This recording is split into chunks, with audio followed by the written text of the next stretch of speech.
Okay, so I grew up in an old house in the south, kind of in the middle of nowhere.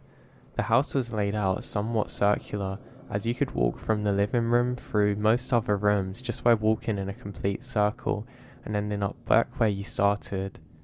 When I was around 5, me and my younger sister were chasing each other in circles while my mum cooks dinner. I was in front of her and we were laughing and carrying on.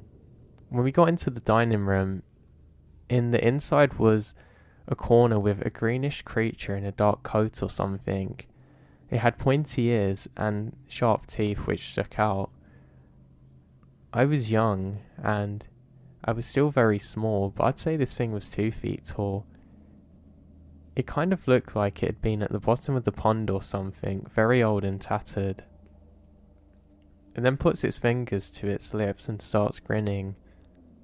I slammed to a stop, and my sister was chasing so close that she ran into me, which pushes us to the ground around the corner into the kitchen. We both started screaming, and my mum ran to see what was wrong, but the thing was gone. This actually haunts me. I'm 25 now, and although I've done lots of research, I've never found anything that really fits what I saw. For a long time I thought maybe I'd imagined it, but my sister was seeing it too. Now, it really terrifies me. I literally have no idea what this thing could have been.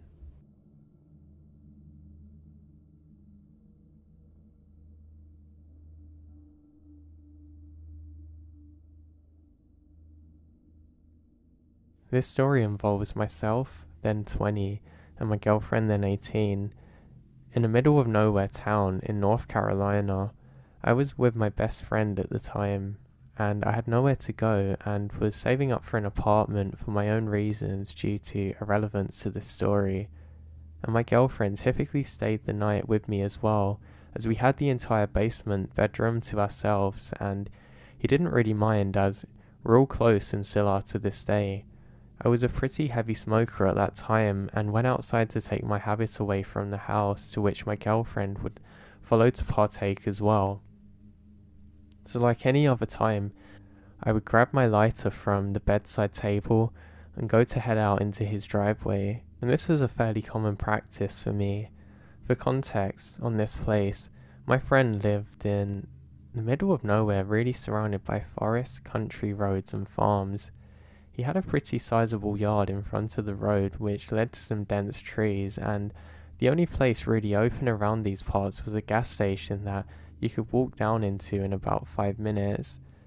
Anything else was a good 15 to 20 minute drive away. Anyway, as I headed out, my girlfriend's behind me, with her and I having a pretty light-hearted conversation, inside jokes and whatnot, before something catches my eye near the vehicle which is parked under the old oak tree near the centre of his yard in the driveway. I'm sure everybody knows the feeling of trying to focus on something that you feel isn't supposed to be there, so you tune out everything else around you. Well, that's what was going on. Besides my car, there was something crouched down, akin to how a cat or dog would sit. It was about 11 PM, so it was dark and the porch light wasn't reaching far enough to get in, but I could kind of make it out.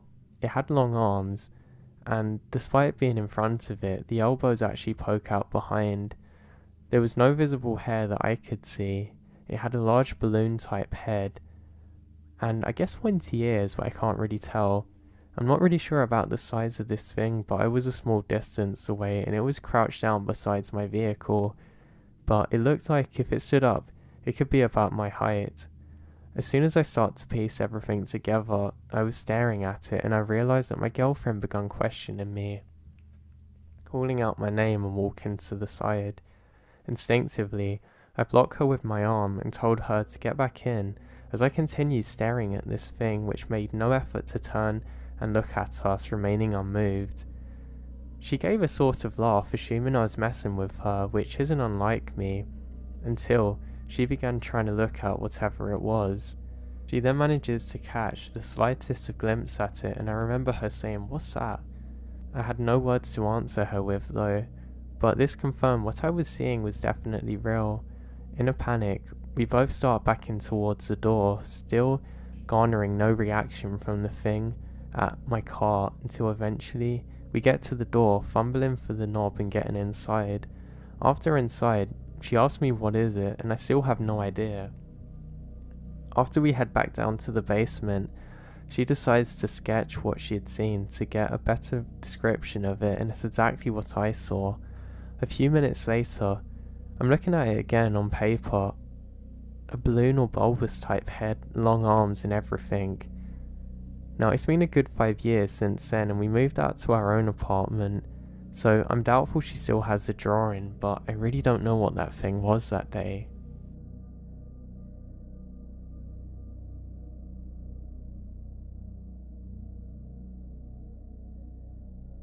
On this particular night, the occurrence happened back in March of 1991.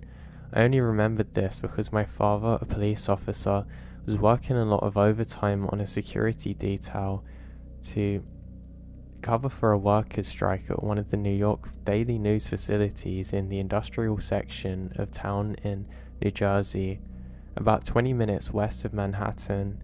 It was a Saturday night, and I've just gotten home in time for my 11 p.m. curfew. I was a month shy of 14, and was surprised and happy to see my father on the couch catching up on a stack of newspapers. As I was expecting him to be working overtime, I sat on the couch with him and spoke for a little bit while there's a TV show on.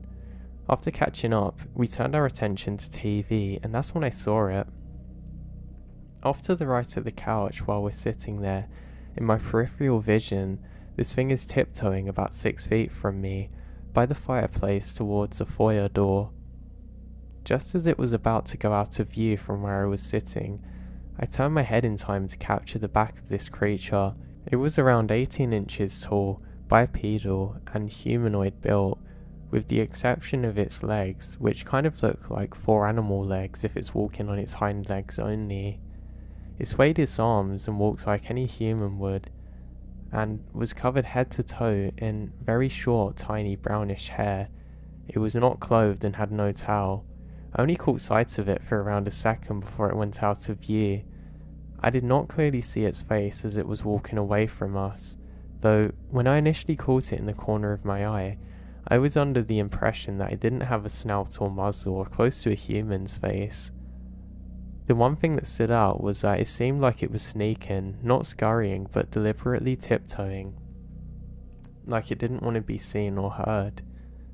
Anyway, I'm sitting there for a second trying to process what I just witnessed when I turned to my left to bring this to my father's attention to see him staring at the exact same spot where the goblin turned the corner, completely in disbelief. I say to him, "Did you see it?" And he says, "Oh, what a rat." All I could say is rats don't walk on their legs like that. At this point, he grabs his light and we proceed to lift, pull, flip over furniture trying to find evidence of it. We check the chimney fume, the fireplace which was closed, and all of the windows and doors are locked, and there are no holes in the walls. There's nowhere for it to get in or out. The only thing we succeeded in doing was waking up my mum and sister and getting yelled at. Now, I'm not one to worry if someone thinks that I'm crazy, but I seriously have no idea what this could have been. I kind of hope that somebody else had had something similar to this. I just don't know what to think of it.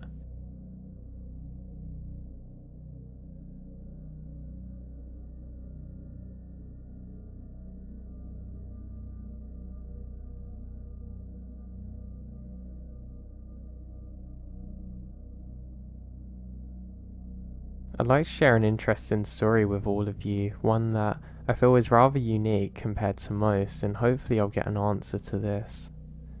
So my story starts when I was about 11 years old in 2002 in southern CA. My mother had found a new boyfriend who lived up in the mountains.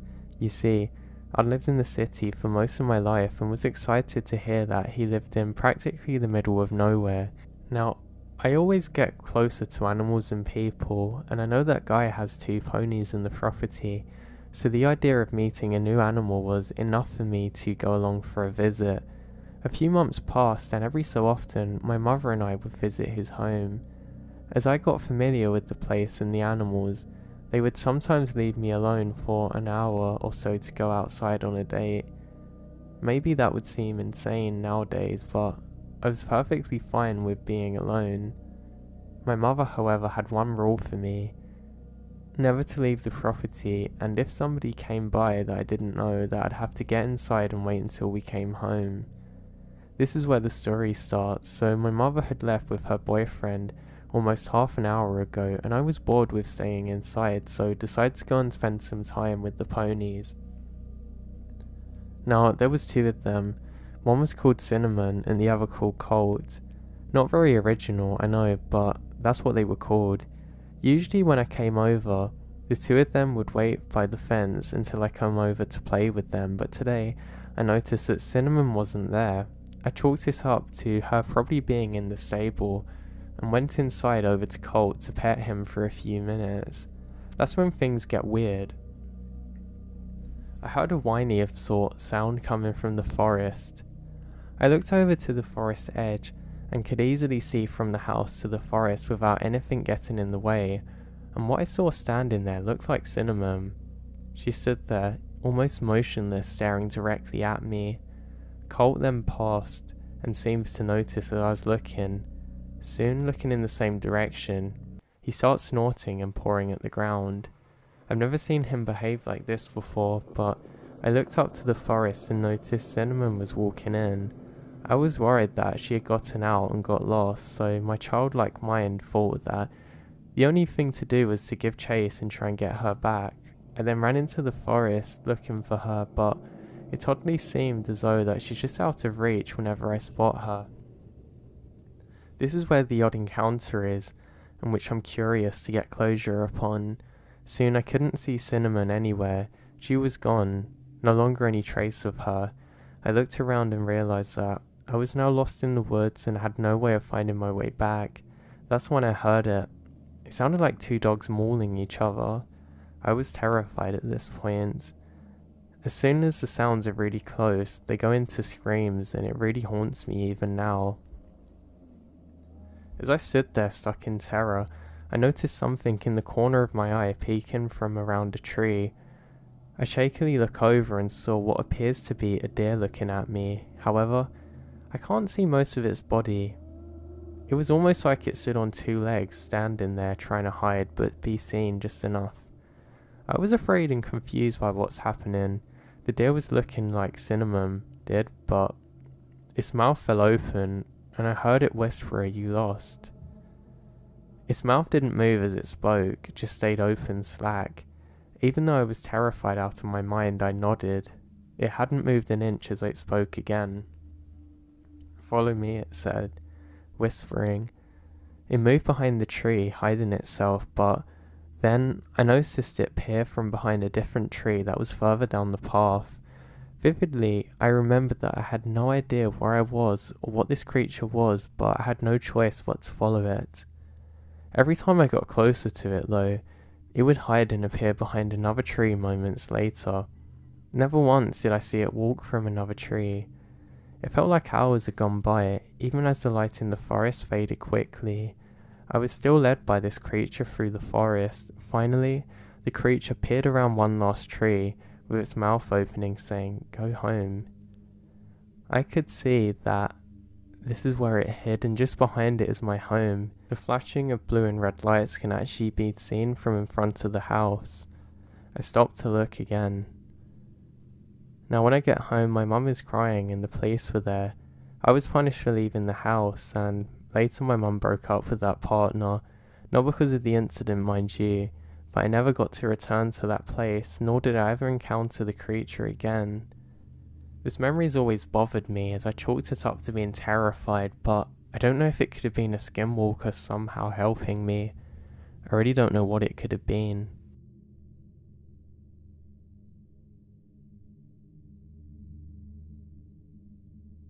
So about a month ago, I was heading home from work around midnight. As I exited the freeway to get on this 28-mile stretch of highway, I could see police lights as I passed the cops at around 60 miles per hour. I sped up to my normal 80 miles per hour. I drove about 5 miles and I could see a blinking orange light. As I approached it, the light was blinking on some kind of shopping cart or stroller. As I look up to see what was pushing the cart way out in the middle of nowhere, I see a face. It reminds me of the girl from The Exorcist. Maybe I was going really fast, but the face. Now, it was miles away from the cops or anything else, plus it was over 100 degrees outside. I don't know. Now, today my wife tells me that on her way home this morning at 6 a.m, she was looking at this roadkill, just telling herself that it didn't look like normal coyotes, which are smaller and grey. When she actually passes it, she can see a little bright white person frozen next to it like it was trying not to be seen. When it noticed that she saw it, it leaps into the bushes and disappears. She said it was white, like a paper white humanoid, or one of those creepy dolls, about 6 inches and blurry. I've always felt weird on that highway, almost as though I can feel the deaths of the natives that once lived there. Now, I'm not sure whether it's a portal or something. I've always felt so weird though driving on that highway. I don't know if anybody's experienced anything similar to this before.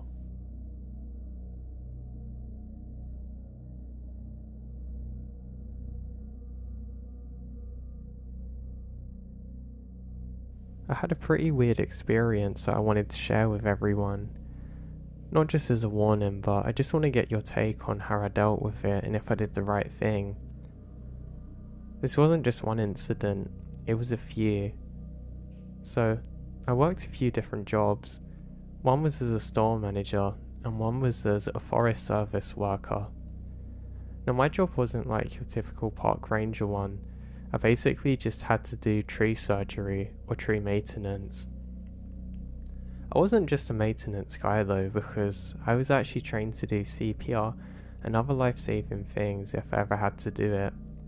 So I was a little bit more skilled, I guess, than just a typical groundskeeper, but a lot of my job was just to care for the trees and stuff. Now this job always become a lot harder while working in winter. That was because of a plethora of reasons. One is, well, the trees are dying and they can easily break. Two, the area that I worked in had an issue where homeless people would sometimes take them down to make fires and stuff elsewhere. I mean, you'd have like an ancient tree sitting there.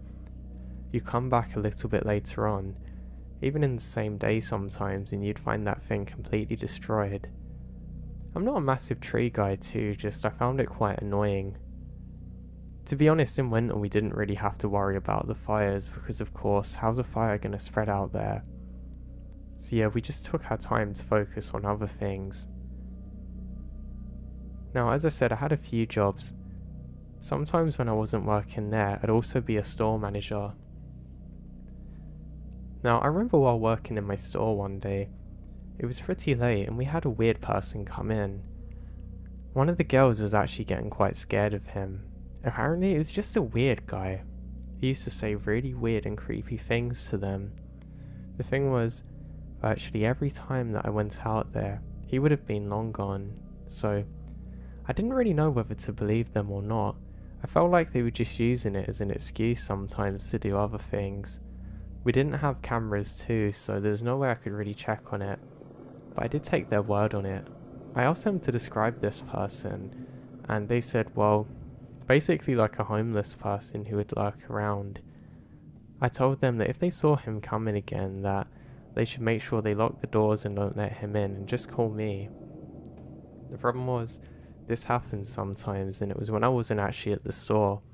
It's while I was out in the forest, and I told them, no, call when I'm there, I can't do anything now. It's kind of funny thinking of it, but I guess they were quite creeped out. You know what really annoyed me most about it? The other management did not care. I mean, literally, they wouldn't do a single thing to try and improve this or stop it being a problem. And that didn't go well with me. I thought, God, I'm basically doing everything here. I did it because it made some extra money.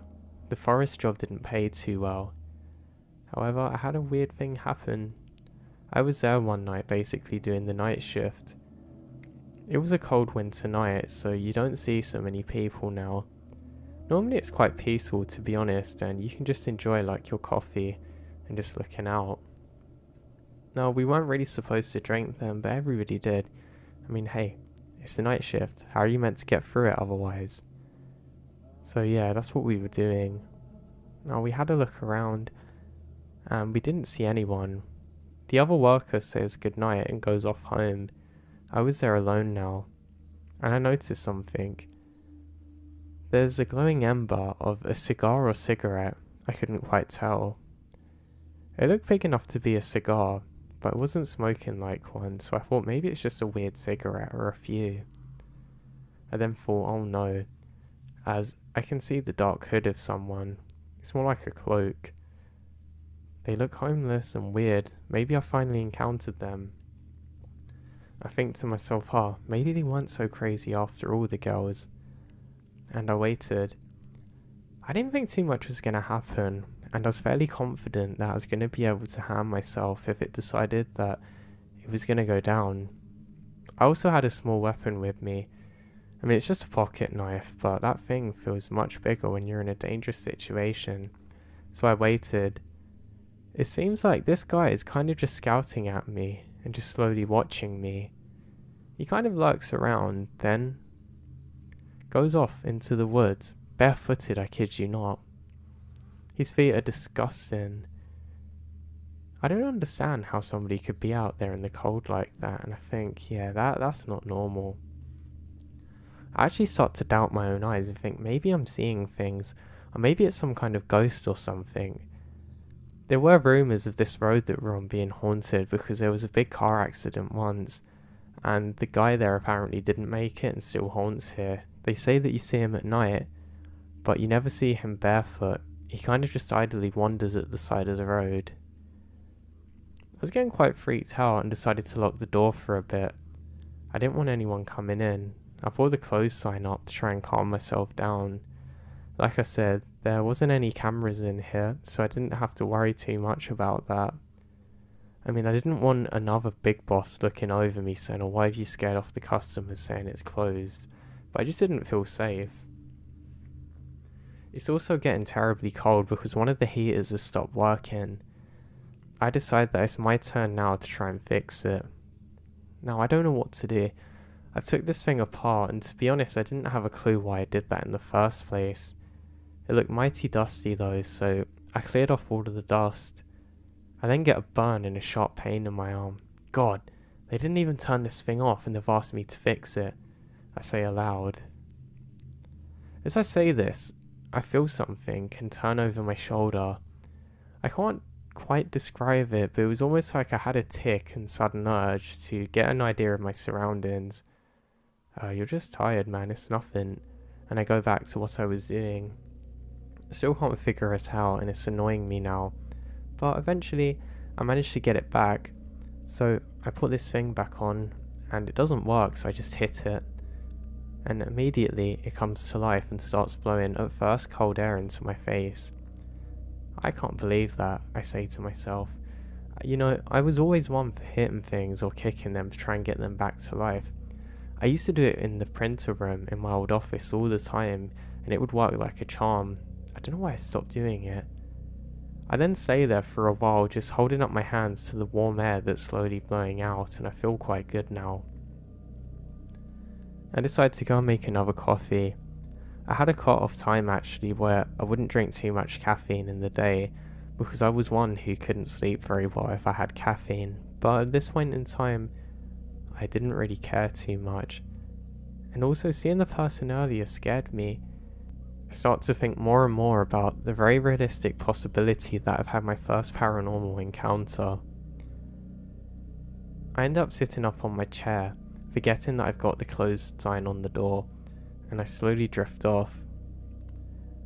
I had quite an intense dream. I had a problem at the time where I'd always have nightmares. I don't remember what this was exactly, but I was in some kind of nuclear power plant or something. It was creepy as heck.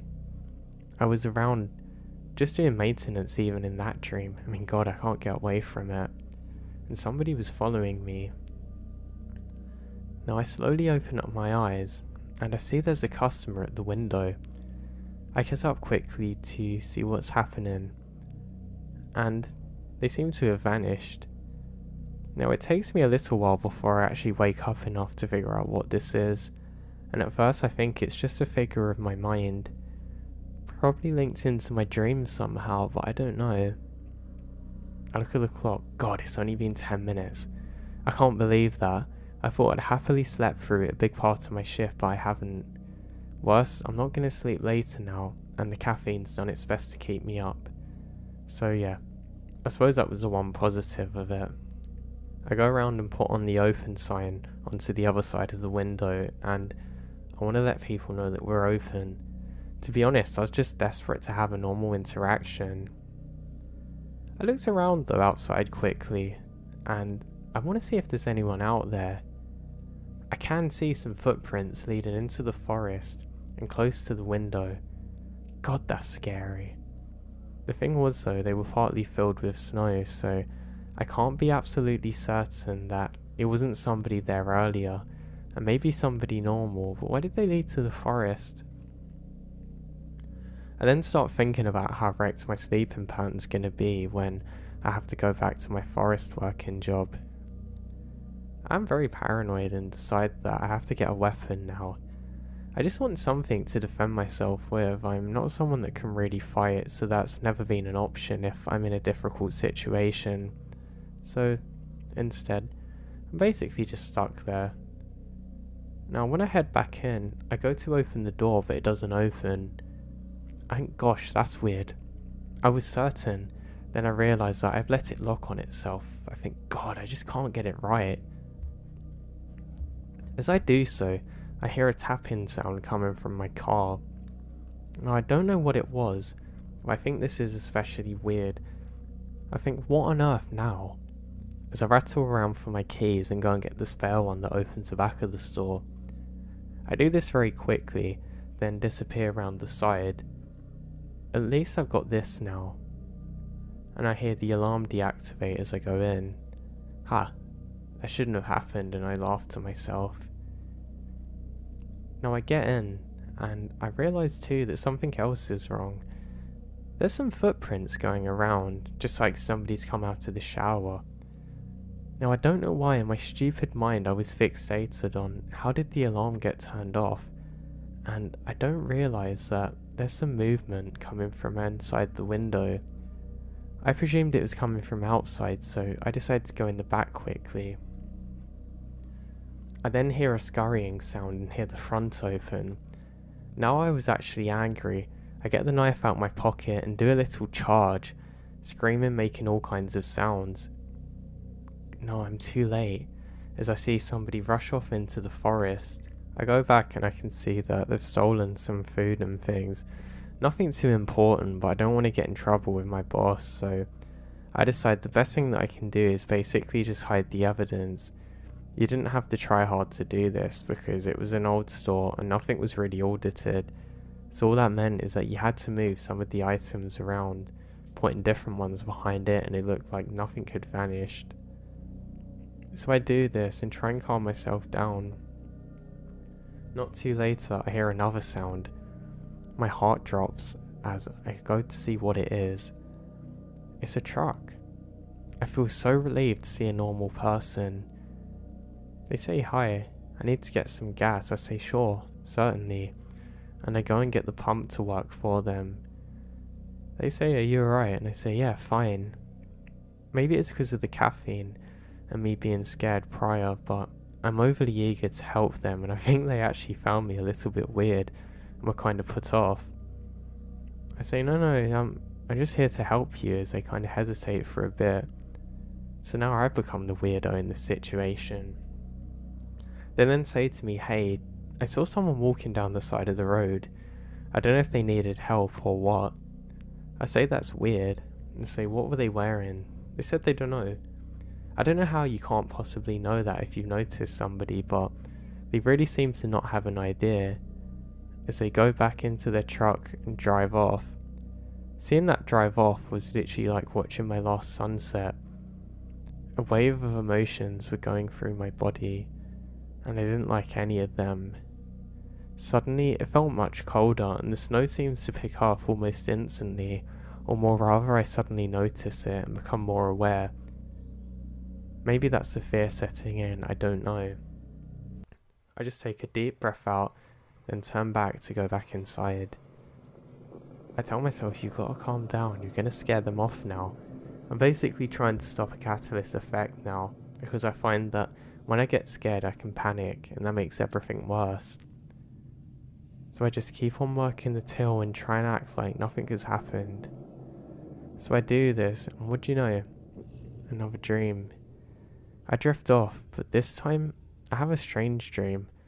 I'm walking through the forest now. Everything seems so cold and still. Snow is everywhere around me, but not directly where I am currently. The air feels very cold and I notice my breath. As I'm walking through the forest, I see something or someone. Every so often I turn a corner and I'll see them for a literal flash and then they disappear. Also, there's some kind of alarm going off at the same time. It kinda sounds like a warning, but I don't know what it's to, and it's slowly getting louder and louder. I go to look around and I realise that my vision's blurry. It's almost like somebody smudged the top of my eyes, but it stays in place when my eyes don't. Now, as I go on, I feel more and more nervous and I feel like I'm being stalked. Suddenly, everything stops and starts going backwards, and I can feel that I'm being dragged away by something. My vision stops again, then it all goes black. I wake up now very quickly, basically in the midst of a heart attack, my mind not knowing what's real and what's a dream. Calm down, I say to myself.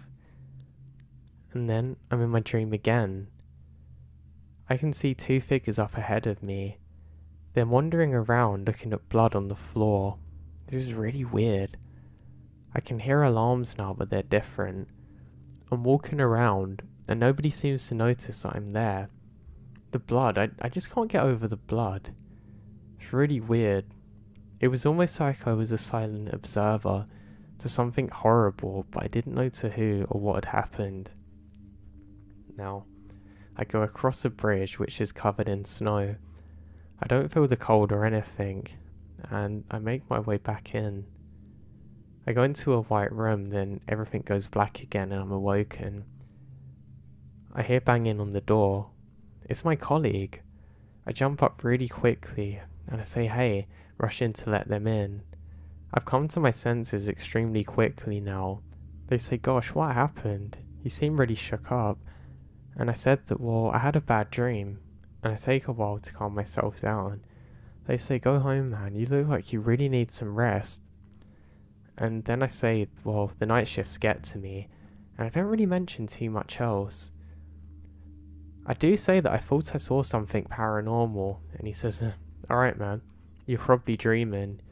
He really doesn't listen to me, but I then explain that I'm pretty sure that I've seen that guy that the girls are all scared of. I then explain roughly what they were wearing and the direction that they went in, and my colleague seems absolutely in a state of dismay. God, I thought it was all a lie and now you're telling me this? And swore.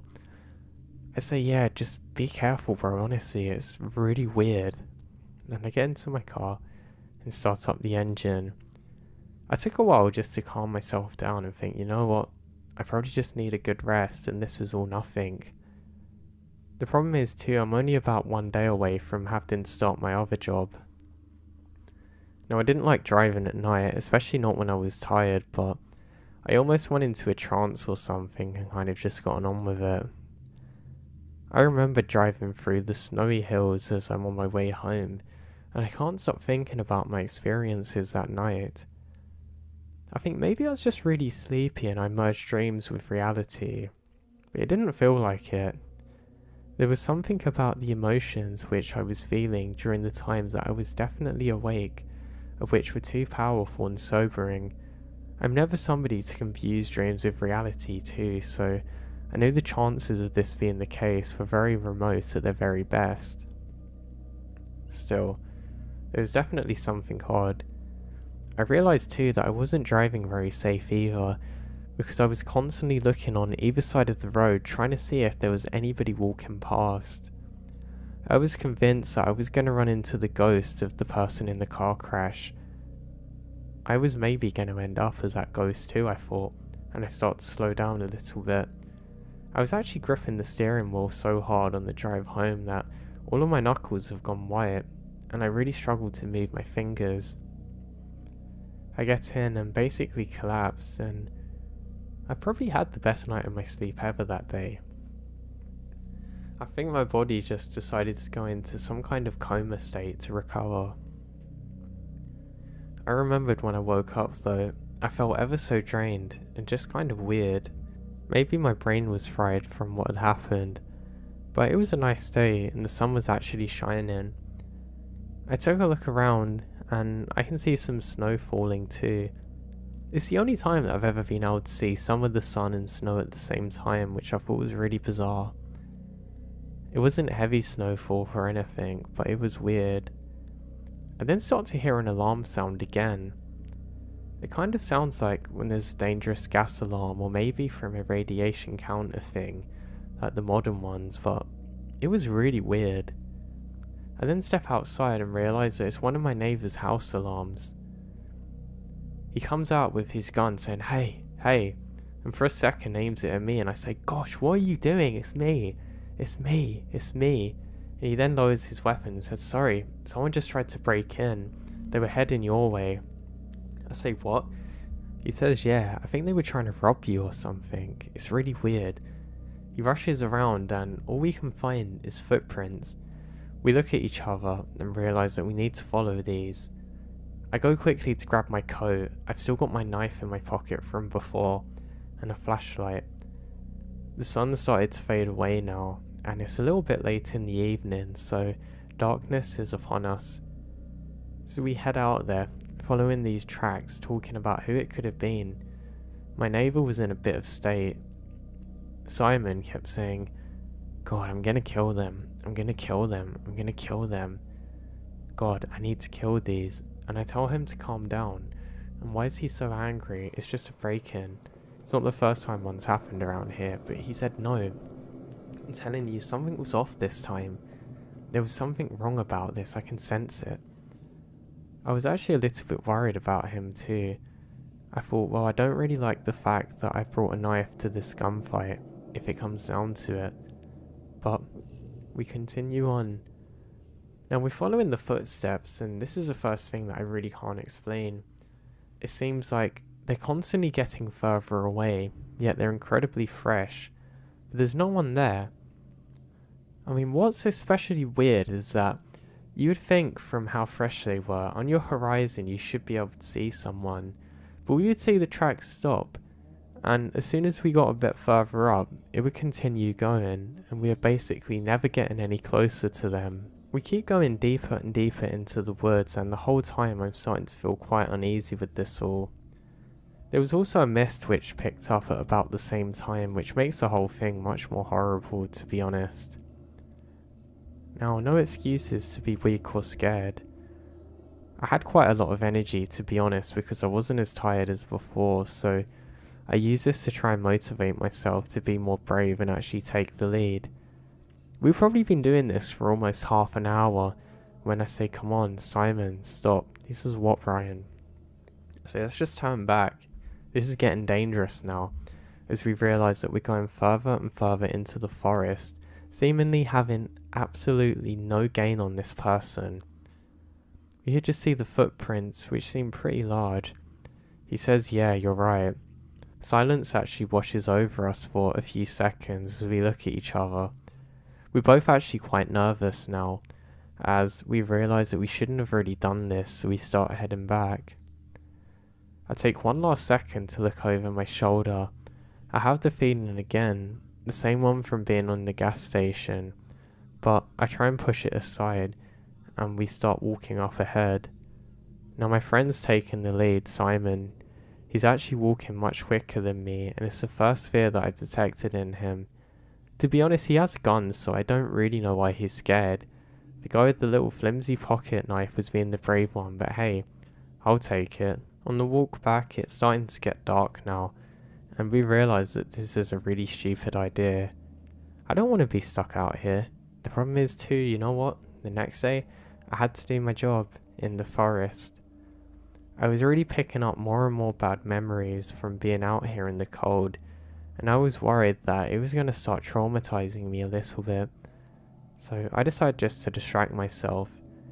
Yeah, I've always been good at that. If ever there's something painful or discomforting going on, if I distract myself, I can really take myself out of the moment and not feel too bad. My mind is now desperately searching for the next question, and before I knew it, we were back. He shook my hand and said, "Well, see you, Brian." I say, "Well, bye, Simon," and I go into my house. There's not much for me to do when I get in, so I make myself a TV dinner, watch some TV, and start to relax a little bit. I start to watch the local news channels a little bit, trying to see if there's any weird suspicious activity. I don't know, aliens, anything to explain this, but nothing. Not a break-in. All is normal. It's cool, whatever. I turn off the TV and I go to my bed and start trying to sleep. I have a very comfortable bed and I've actually got a heated under mattress, so this thing is absolutely lovely to fall asleep on. Again, I have a lovely sleep. Honestly, I wish I'd done this every week and had something chaotic kick off, because it's only then that I seem to get some real good shut-eye. So I wake up in the morning and I wake up suspiciously early. I'm always paranoid that I missed my alarm, so I go and check it quickly, but luckily I hadn't. Great. I actually decided to try and leave sooner than normal this time. I want to try and beat any potential traffic, or just anything that could make me late. I'm one who doesn't like tardiness, so I was especially trying to avoid it today. I thought maybe I could burn off some energy from doing that too. So I start driving, and I'm just about to pull into my work, and I see someone by the side of the road sitting. I try and look back, but I've already rounded the corner by then, and I wonder whether it's actually a person or maybe some kind of snowman that somebody's made and decided to throw a jacket on. So I go inside where the small gift shop is. It's not really a gift shop, it's more like a cafe, but they have some handmade things in there. I say hey to the lady that works on the till. She's been there for ages and she said she looked tired. I say thank you sarcastically and go over to my desk. Emails. There's probably about 60 that I have to reply to. They really accumulate, but it's basically just saying what jobs and tasks I need to do. I have a habit of printing them out and bringing them like an itinerary. Trees that have fallen, things that have gone missing, things that I need to repair. I sigh it as I'm going to have to bring some heavy equipment with me as I go out there. Also, I wasn't finishing too late into the night, but I was going to have to be out there while it was a bit dark. They actually did this so we wouldn't have visitors there at the same time as we're repairing things, which I think is really silly. I mean, why wouldn't you do that? Who's not going to come here because they're actually maintaining it? What do they think? Some freaking aliens come down and do all the work, as if by magic, or there's some kind of invisible helpers? I don't know. I sure wish there were though. So I go out. I was the only one working there at the time, and that's something I didn't like too. It meant that I had more work to do, and it also meant that in the previous shift it was the same. They kind of staggered our shift patterns, so it meant that they might not have done everything. I always preferred having someone to speak to too while I was out there. Now I head out and I have to come across a wooden bridge. There's quite a lot of these around. They're pretty cool, but I never trust being on them. I know they're meant to be built well, but I just don't trust them for some reason. So I start making my way across the bridge when I suddenly see that there's some footsteps here. Now the footsteps continue on the path that I'm going on, and that gives me chills. It's literally the only time that I've ever seen footsteps like this before. Visitors rarely actually use this because the main place that looks pretty cool, that's quite far from here. And I'm on a maintenance route now, so why is anybody up here? To be fair, I have seen people here before, and they just use it to pass through basically, and that's fine. But not today, it just felt weird. So I go over and start doing some maintenance work on one of the trees that I had to clear up. Someone's really had a go at this thing. They basically tore down lots of branches and stuff, and that annoyed me. I don't know why, it just really got to me that day. I start to get more and more frustrated and start calling out saying, why can't people just respect this place for what it is? Then I realise that it's probably given me a job, so I quickly be quiet. I then hear somebody laugh. It was only for a second, but kind of like a quick ha. It's in a really weird pitch, starting high then ending low, followed by some weird exhalation. I realise nobody's out here, so I think maybe it was some kind of animal. I don't know if anybody knows any kinds of animals that can make laughing sounds, but if you do, let me know in the comments, because I sure hadn't heard of it before. So I continue my work.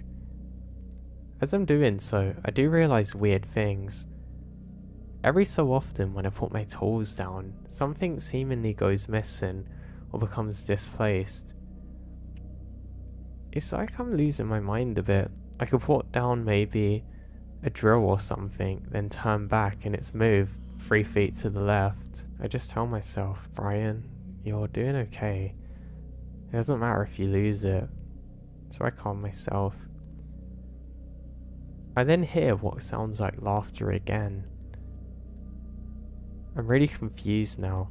I turn very slowly and pivot on my heels. It kind of sounds like a pig laughing, if that makes sense. Kind of like the grunting sound they made. This goes on for a few seconds and I think, well, maybe it's some kind of boar, but we don't get them here. It certainly wasn't a farm pig too, so I can't figure out what it is. It seems like it's only when I'm confused as to where my tools have went that I actually hear this sound. And that again's quite annoying. It's mocking me, but how could it possibly mock me out here? I can then see movement further ahead, and I realise that somebody is on the trail, but they're doing a good job to stay out of sight, it seems. Again, this casts a lot of doubt into my mind. I don't know. This could be anyone. But I quickly finish up what I'm doing, and I'm able to head back to the station. From getting back to the station, I do an count of all my tools and I realise that some are missing.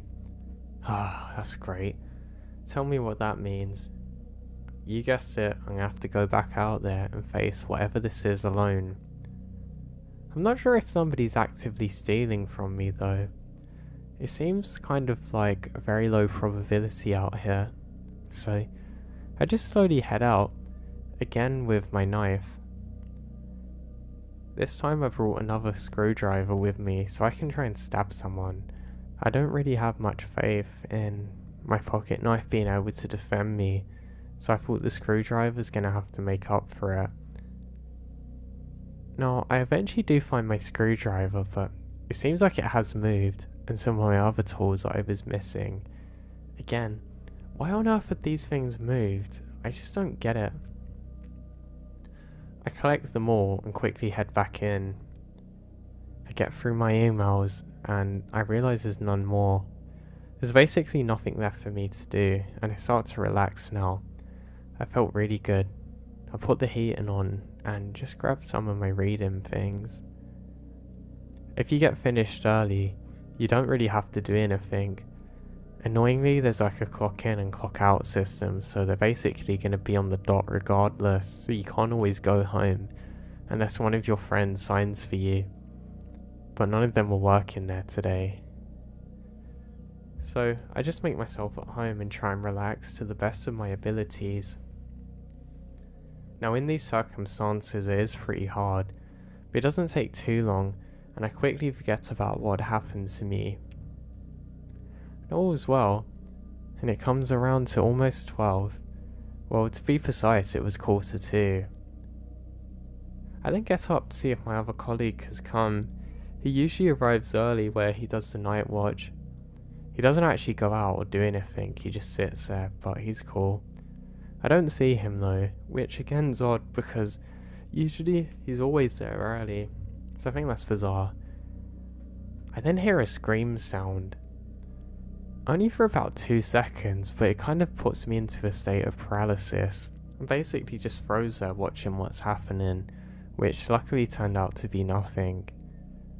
Okay, that's great. Well, it could just be a fox or animal. We don't get Arctic foxes, but there's similar things out here, and I think maybe it's one of them. Ah, that's it. One was injured, and maybe it thought my tools were food or something. It sounds silly thinking of it now, but at the time I thought that was a great idea. I solved it, and I'm suddenly very merry. And my colleague arrives, I say hey, and we just spoke for a while. I think both of us actually appreciated having the company, so we just sat there talking for about a good hour or so. He's really excited to become a Marine, and we're just talking about that for a while. I then said about my future plans to make some companies. I knew that I was going to have to change jobs because I wasn't going to be able to get the time and resources to do it with what I was currently doing. Also, I felt tired all the time. I noticed more and more that I'd just be more willing to sleep after work, and that wasn't really a good thing, because nothing gets done then, or if you do things, you just feel like all of your time's gone on to working, which also isn't nice. So I don't know. I felt a little bit down at this point, but as always, I can be resilient, so yeah, that's what I do. But anyway, after explaining this to him, he says thank you, and we say our goodbyes. I think he needed kind of the pep talk and needed to learn about resilience, so he really appreciated it. So I get into my car and start driving back. Now my car feels cold and doesn't respond well. It's a car that doesn't always do too well on the snow, but that was fine. I was going to drive more slowly now. I hated to drive in the snow. I loved how peaceful and quiet it was in the roads, but the cars didn't always have ABS or whatever you call it, so the tyres could basically lock up while you were driving. This actually happens to me a few times, and I have to kind of tap on the brakes. It's a weird technique I picked up. Actually, when I changed cars, I still adopted this, and I stupidly put myself in danger because of it. Now I make it back home, and I realise there's footprints everywhere. They're all around my house, and even my neighbour's one. So again, I think maybe somebody's trying to get in. I quickly rush inside, have my knife ready, but I can't see anybody or anything. I quickly go over to Simon and ask him if he's seen anything, but Simon hasn't. He seems like he's just woken up and says, "Nah man, I don't think there's anything." He comes to me in his briefs, and that's a memory that I'm never going to forget anyway. So he goes back to sleep. Don't know why he wasn't embarrassed by it, or I didn't put clothes on to get to the door, but I guess I'll never know. So I settle in, get into my routine, and my mum calls. My mum was always worried about me and did a really good job of checking up. My parents actually split up, and I didn't have much contact with my father, so it was always nice when I got a call of her. So we talked for quite a while. Then eventually, I say I have to go to sleep for my shift, and we say our good nights, and I settle in. So I wake up the next day, and everything's normal. The snow this time is much more heavier though. I was actually really hoping that I was going to get a call off of the guys to say that I haven't got to bother coming in, but unfortunately it didn't happen. I mean, it literally never happened while I was there, but I heard stories of it happening before. It's not like school, unfortunately, but maybe it will change one day. So I get in my car, and again, I'm driving as cautious as I possibly can, because I know how easily that my car goes off the road if I'm not careful. And that starts happening. I get really close to going off the road and kind of end up in a ditch, and I think, great. The funny thing was, I was only about 30 meters from my actual job and workplace, but my car decided to give out then. I tried quite a few times to get it out, and decided just to wait for a while. I realised then that I can get some boiling water and basically free my car if I can do the walk, so I do that. I say hey to my buddy, and he says that he's going to help me out. He's kind of like one of those Labrador dogs. the golden retrievers, the wonder dog which wants to be your best friend and always help you. So I was very happy with this. We threw some boiling water down, and luckily it frees up my car. I couldn't believe how well it worked actually. So that's something that I've always remembered since. So what do? We get into my car and I drive him back. I then make a joke about charging him for the trip, but it goes over his head somehow. I really don't know how. I then start explaining the joke and just give up on him trying to understand it and say no, don't worry about it. He says, oh yeah, huh, and finally gets it. I look at him like he's really weird.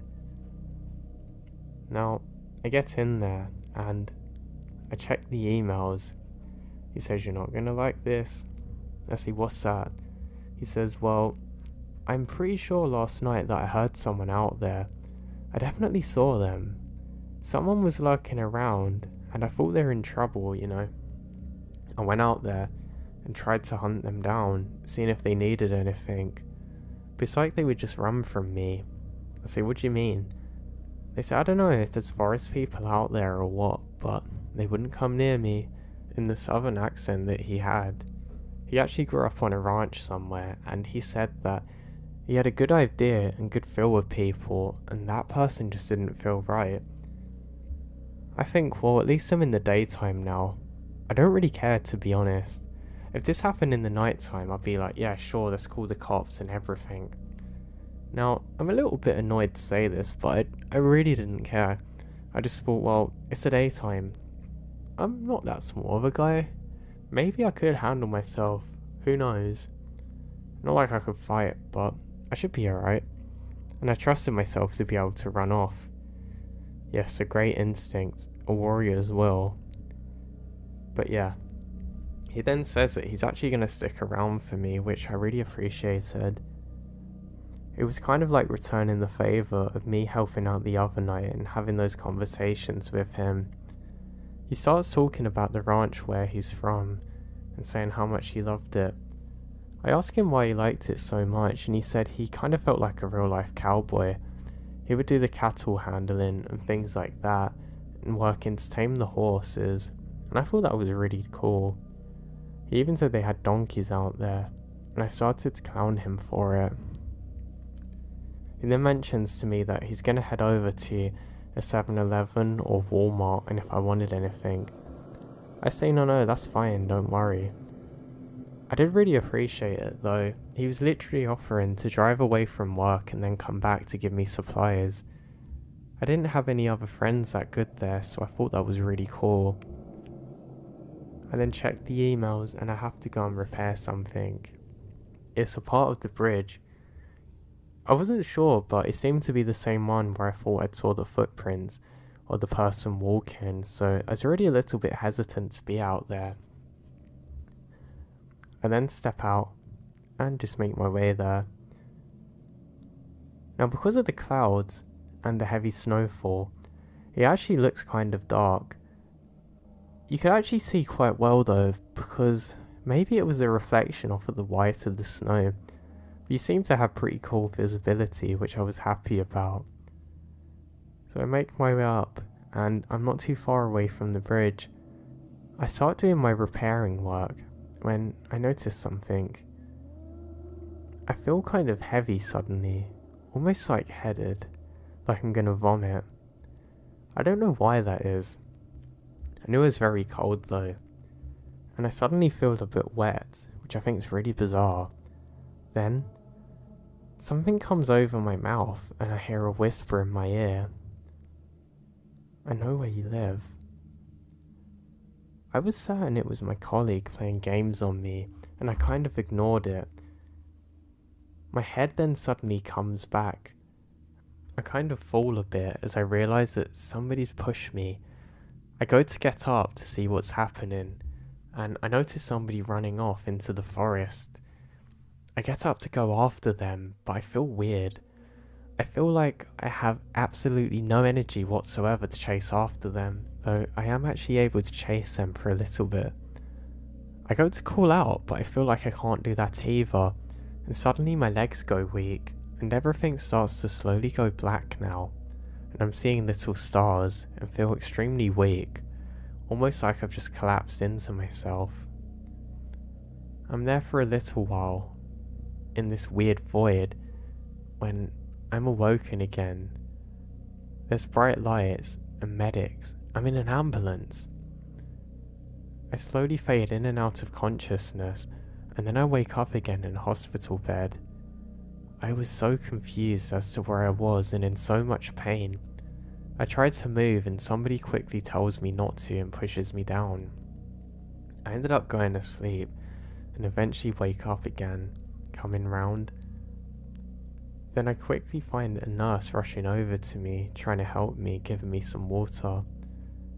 I say what happened. She said, "You had surgery. You got attacked."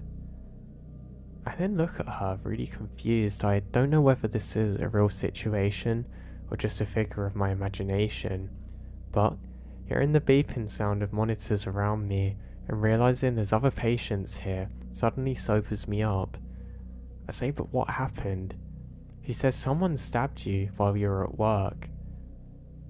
That friend of yours called the police for you and come looking out.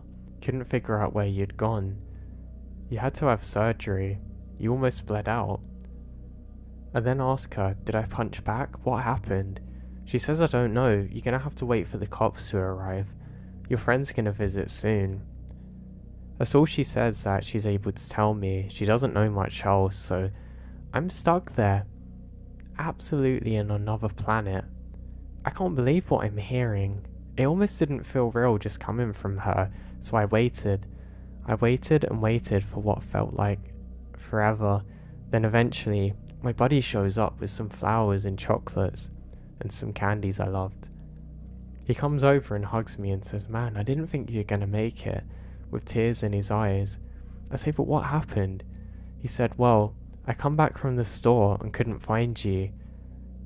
I knew something was off, and I don't know, I just felt it in my soul. I went out there, and I could see that you'd went over to the bridge, and that's where I saw the weirdo, so I headed out there. I had my rifle and everything ready. I eventually found a pool of blood and a trail of blood, and you collapsed on the floor. I dragged you back into the station and called the police. They're out there searching for whoever done this to you. You got stabbed pretty bad, man.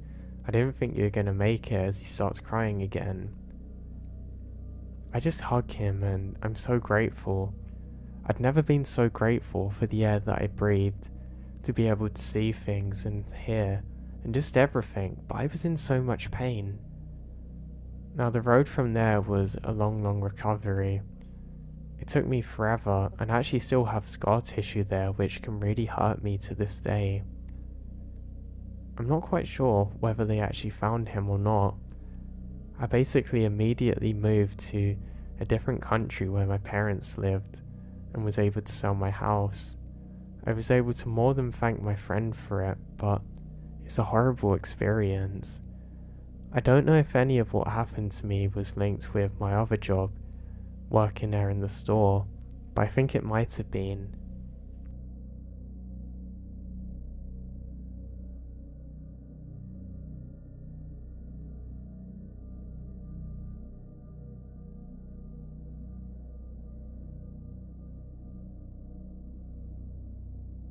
This is something that haunts me, and it doesn't seem to stop.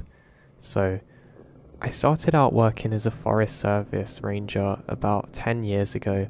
I did this for quite a while, to be honest, and it was something that really had a lot of perks for me.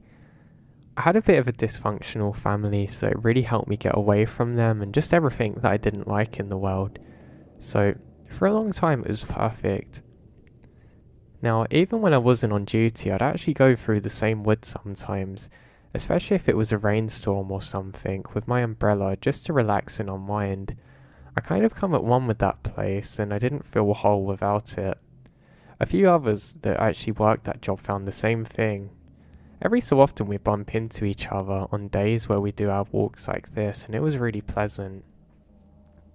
I remembered I absolutely loved the sound of the rain falling onto my umbrella, and especially during the storms. I was never too worried about being out there. especially during the time that it was nearer to October or the winter, and you would have beautiful orange coloured leaves everywhere on the floor, and lots of tall trees without too many leaves, so you could see for miles and miles. I remembered walking here, and I had a really beautiful lake up on the left of me, which was really gorgeous. You weren't allowed to go fishing here too, and people very rarely would actually go on there with boats and things, so I didn't have too much of a problem with being there. I knew I wouldn't bump into anyone. So while embarking on one of these exact walks, I did notice something strange. There seemed to be flyers everywhere. It was almost like people had pinned loads to trees. I thought this was odd, and it definitely wasn't something people were supposed to do, so I went up there to investigate. I tried to pull one down, but I just can't seem to for some reason. I actually got a small cut on my hand while trying to take it off, and I was like, wow, this is weird. I took a moment to look what it said, but there was nothing on it. It was just completely plain. That was weird. I thought maybe they were taking the trees down and they just have to mark them. It's not always that easy to see if they've spray painted on one, because obviously you have to check all sides of it, so I thought maybe this was a new invention. So I go past some more trees and eventually they stop, and it made me feel a lot better. It was really weird, but I think, well, at least I'd making some kind of effort to try and improve this place. There was actually some rumours that they were going to make a cafe or something, which is on the waterfront, which would be a good idea. But I thought this place is terrible for it. I mean, you're miles away from everyone, you're going to have no customers except us, but hey, I guess they do what they want. So I continue on my walk, and that's when I hear what sounds like an off-key piano. It sounded like just a single note, but I couldn't figure out what key it was trying to play specifically. It was quite creepy. I'd only ever seen this in horror movies before, and I really thought somebody was playing it off of some kind of device. I had a look around everywhere, but I couldn't see anything. The lake was very peaceful, and I guess that helped put me at ease seeing the nice still water with the raindrops splashing every so often. It starts to rain really heavily now. I kind of want to go investigate this, but I feel like it's not such a good idea in this weather. I mean, everything's covered in rain and water as it is, so I don't want to make myself too muddy. I decide to keep going though, and continue as if nothing was off. I start to think maybe I heard it in my head. I think, yeah, that was probably what it is. Of course it's not just a random piano here, but I wouldn't have been surprised if I'd seen one. So I just continue on. I get up to another part of the lake, which again is really beautiful. It's almost like a natural causeway of which passes through it with trees on either side. God, this place is so cool. The rain's falling so hard that it actually kicks up the smell with the muddy puddles, which is something I really don't like. So I quickly go past this, and I notice a few more things attached to trees. But I think, well, they're probably just doing a good clear out or something. I don't know. There's a lot of money in these trees probably, so maybe that's what they're doing. But I thought this place was protected. It doesn't matter so much. And I continue, and I take a moment just to take in the scenery around me. I'm basically just stopped now, on the dead centre of this path, with water on either side of me. I think this place is pretty awesome. And that's when I hear another key again. Just exactly like before, but in a slightly lower down tone. I don't know piano as well, or how to describe this, but it's almost like you played a key, then you push your hand down to the left to try and replicate it again. So it sounds almost the same, but a little bit different. Again, I have no idea where this come from. And I decide just to make a move along now. I was actually getting a little bit worried about my sanity, but I've had no issues with anything like this before, nor does anybody in my family. We're not schizophrenics, we're not hearing things, so I don't know what it could be. I'm now completely convinced that somebody out here is playing music to me and I just can't figure out where. It's pretty weird though. I don't see anyone whatsoever. I decided that I should just leave this area, basically for my own safety. I mean, if there is someone here that's weirdly out in the rain, I really don't want to encounter them. And I don't want to get wet if I have to run or something. Not that it'd make much of a difference. I keep going now, and I'm following more along the path, but I keep seeing more markings on the trees as I go. It really seems like they've been placed here on purpose for me to see. It's like everywhere I go I seem to find more of it. But I guess that was an issue for another time maybe. I get closer to the water now and stop for a while. I really find a calming effect from being here. I can just see the bubbles or the splashes of the rainfall, and I think this is wonderful.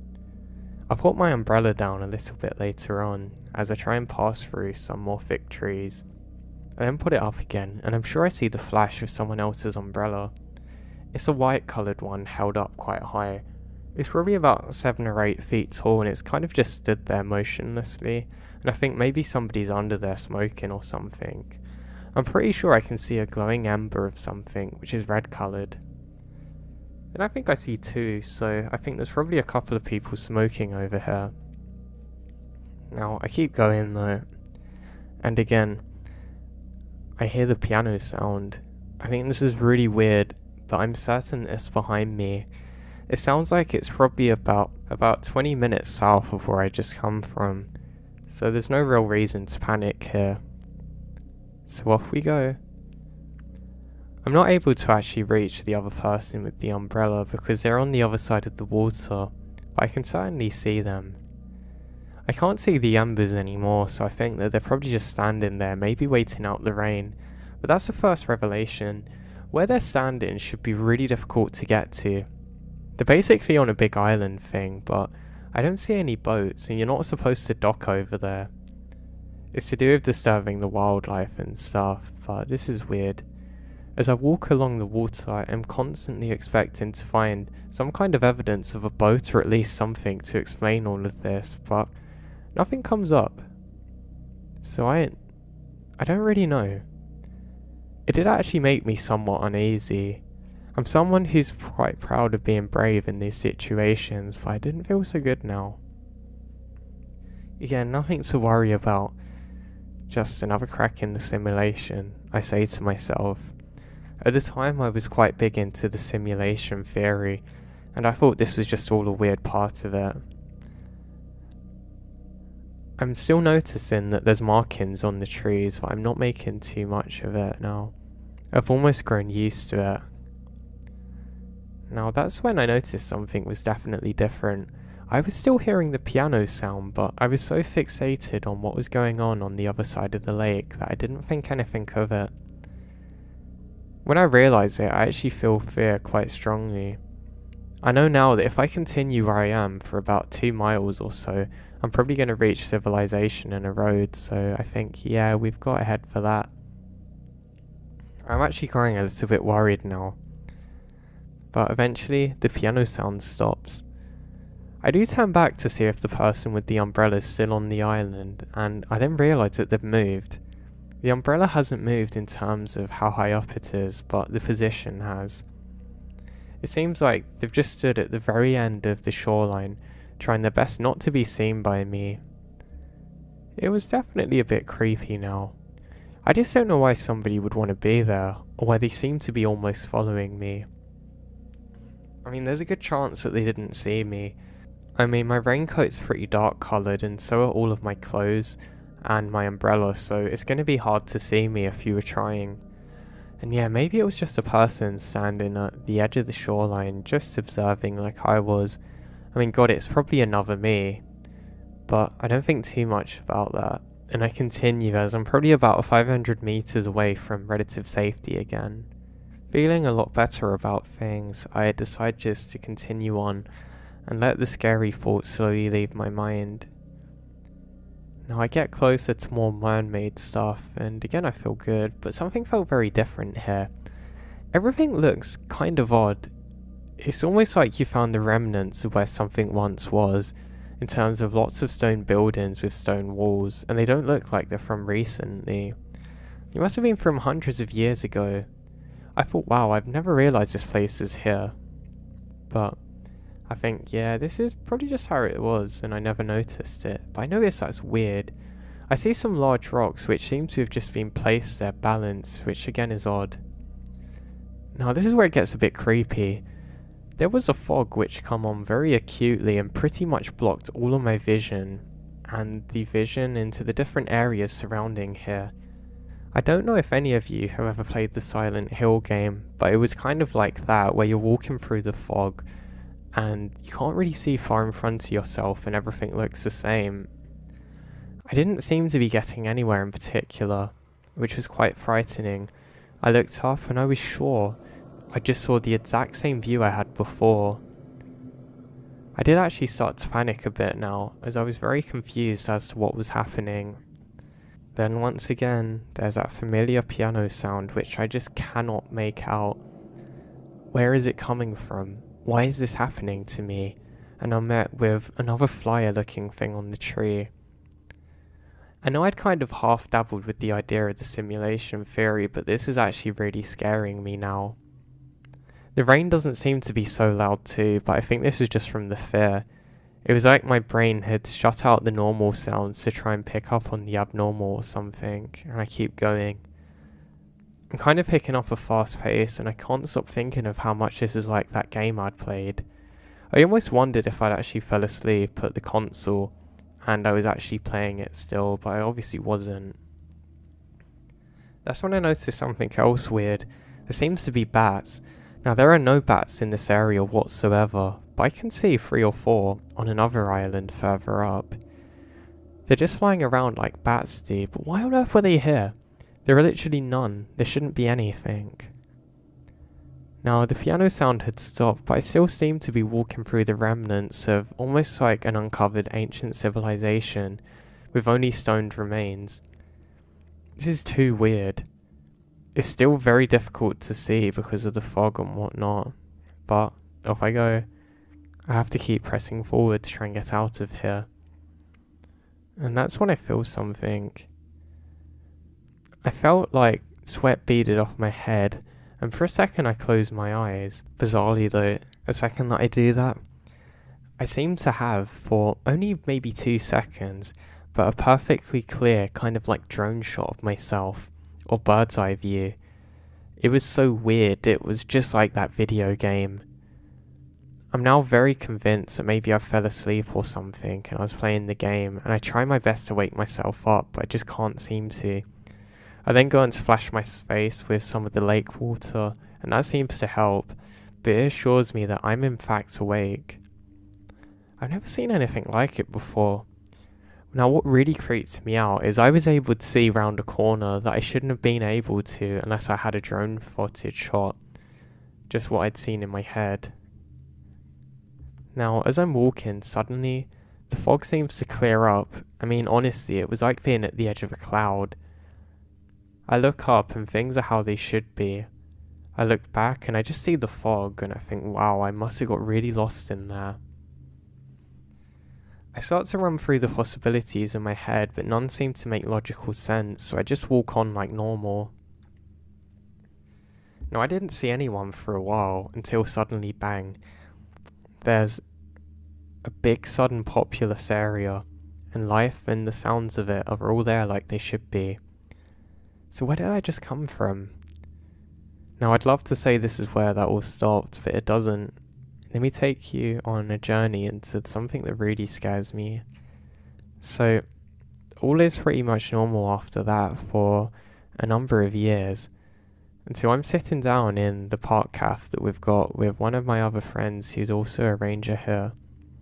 He then tells me, "Hey, I thought we turned off the radio." I say, "Yeah, we did." He then says, "No, did you hear it?" I say, "What?" Honestly completely forgetting about what happened before.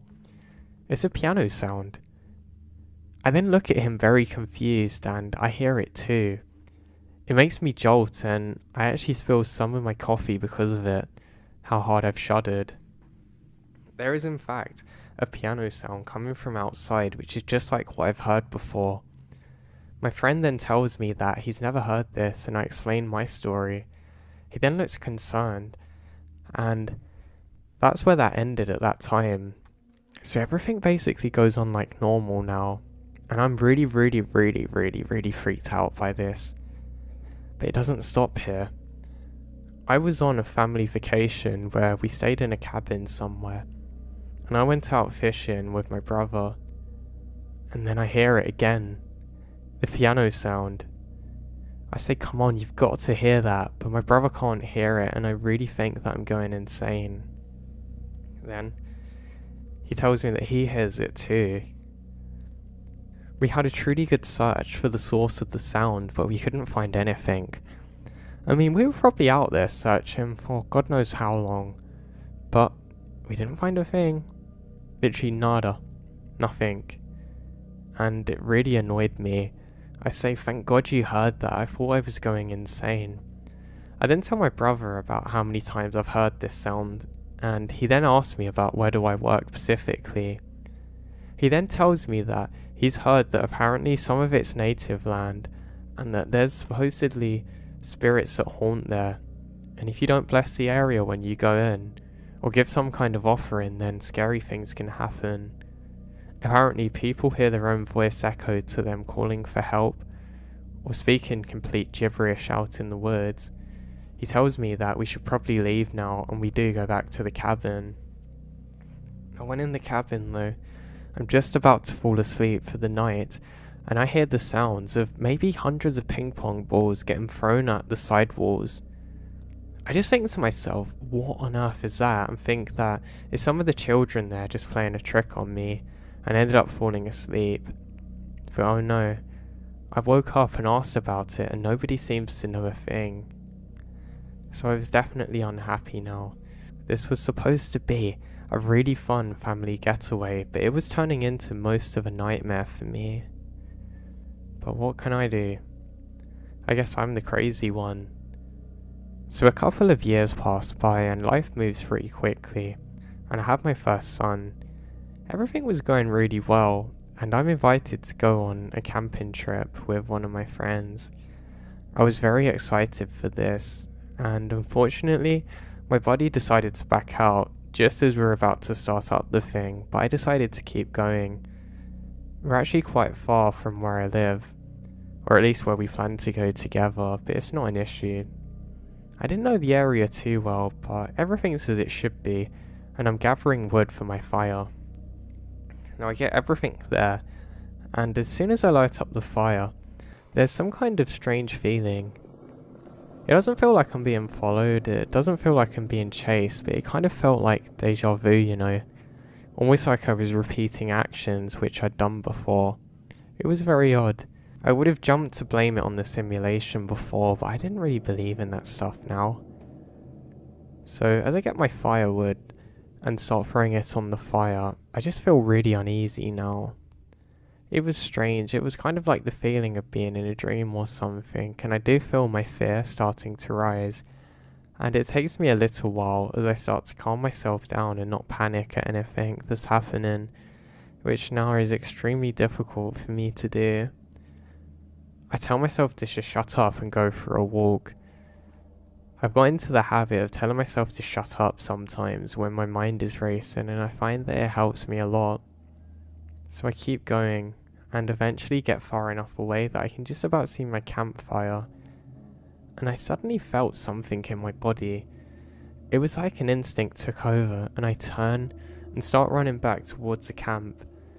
It was only when I got back into my tent and zipped it up for the night that I start to feel relaxed. I start to read a book, and then, as if my soul was pierced, I hear it. The key of an off-tuned piano once more. Now I actually dropped the book in fear. Now, it's been about 5 hours since this has happened, and I've not slept, and day has broke now and woke me up, and I'm writing this on my phone. I don't know what is happening or why this seems to be following me, but I know it's not all in my head because others have heard it. I just don't know what to do to make it stop.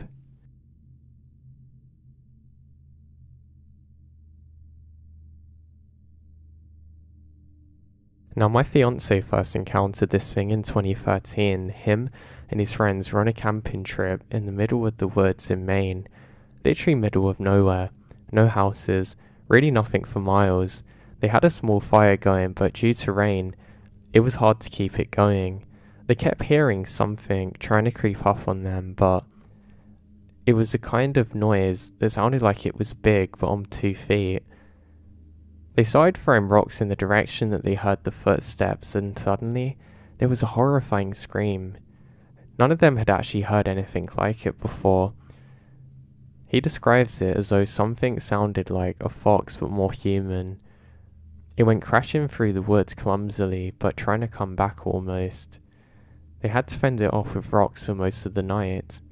The second time was about 1 or 2 years later. He went on a solo camping trip in Vermont since it was something he enjoyed, and then heard the exact same blood-curdling scream that he heard the first time. He was just sitting alone in the dark, just basically staring into the fire, when suddenly the scream comes back again. This time, without hesitation, he picks up everything that he needs, packs up and goes home. The third time was tonight. He was supposed to go out to my car to grab us a couple of bottles of water when he heard voices. Due to us recently having someone coming onto our property and stealing from our landlords, we were actually paranoid of this. Now, he went out to investigate. He calls me and tells me to let the dog out. As he was sneaking around, the voices turned to a snarling sound. He quickly stopped, turned off his flashlight, dropped to the ground, and the dog was standing next to him. Suddenly he sees two glowing eyes and it lunges at him. The dog gets excited and starts chasing it. The whole time they're chasing it, it's screaming and running faster than our dog. Even though he was running with a flashlight, he couldn't make out the shape of its body. He says how far apart the eyes were make it seem very large, but he can't really get a shape of it. It seems discoloured and somewhat distorted. It kept looking back at him while he chased it, and its eyes were just glowing while it screamed. Our dog chased it off into the woods, but luckily she came back. I think it was trying to lure him in there by making the sound similar to what the dog did. But he couldn't make out the height either because it went from squatting to standing and running. God knows what this thing was.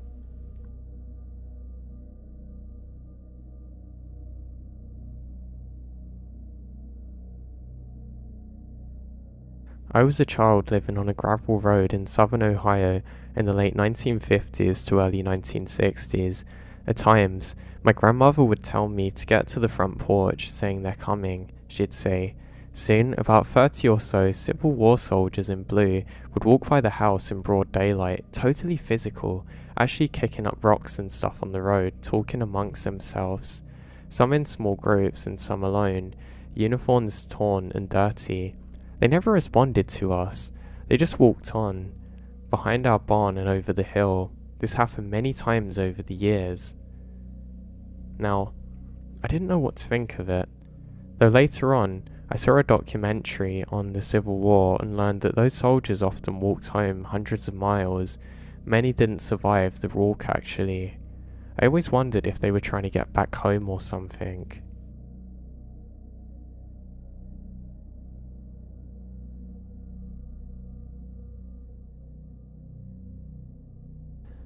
Now the following is a series of weird things that happened to me that I truly can't explain. Now what annoys me most about this is that I've tried to tell people my experience and they kind of just laugh it off. Actually, I told one of my colleagues at work today. I work as a Forest Server fire patrol person, but when I told them my story, they kind of just laughed at me and said, oh yeah, is that really what happened?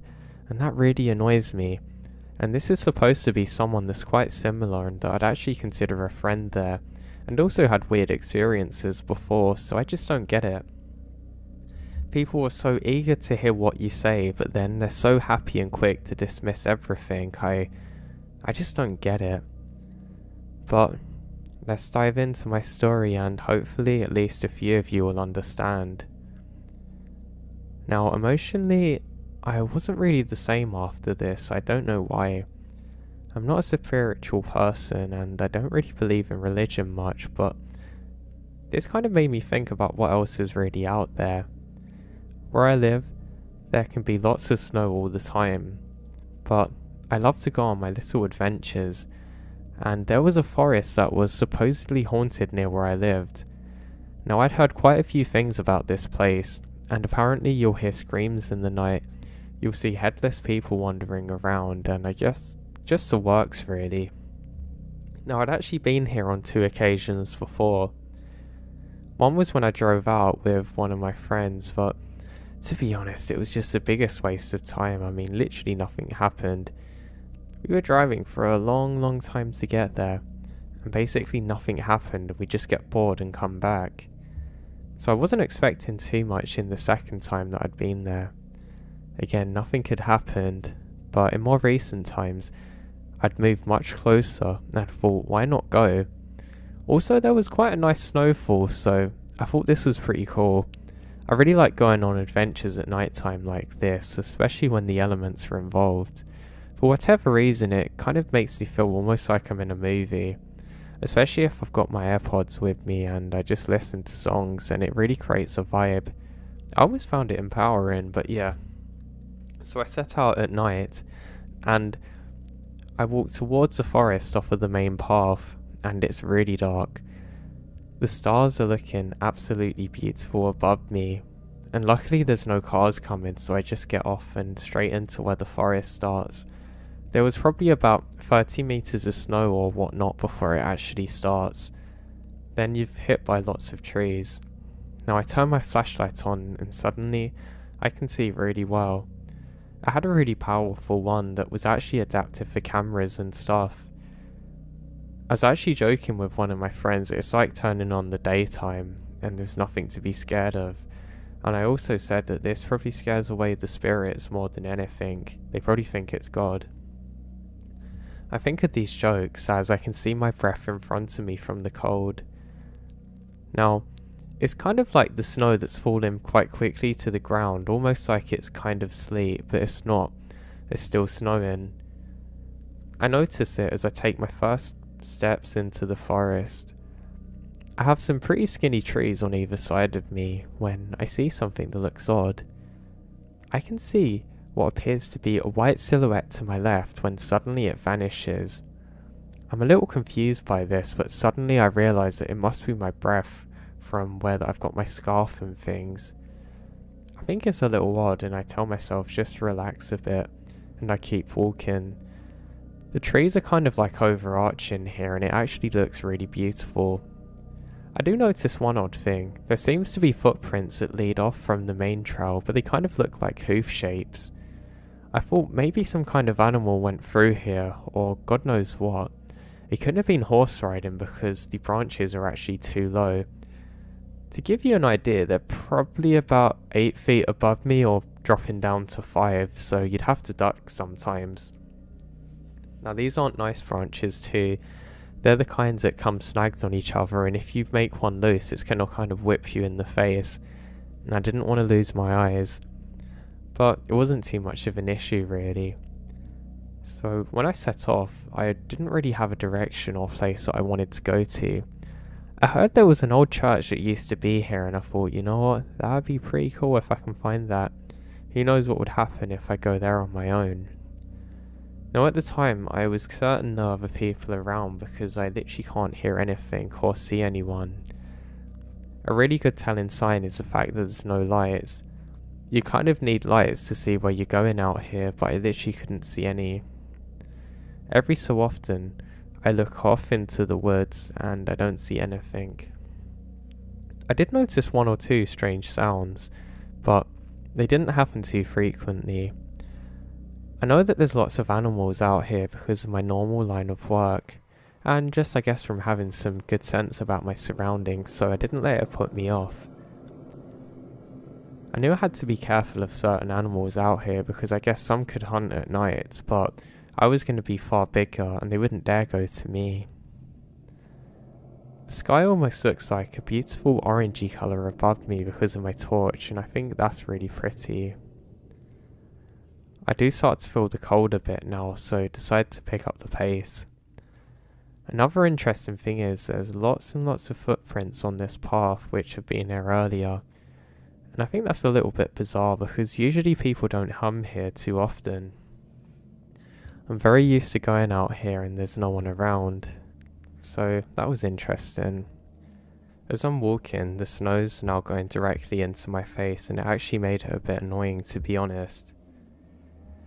I stop for a moment to try and figure out the direction of it so I can try and avoid it when I hear a howling off. Now I don't know exactly where it's coming from, but there seems to be another little trail where you can cut through going off of the main path, but I decide not to follow it just in case. I was kind of expecting to run into some crazy dog walker or something, but they never showed up, so I think this is a little bit odd.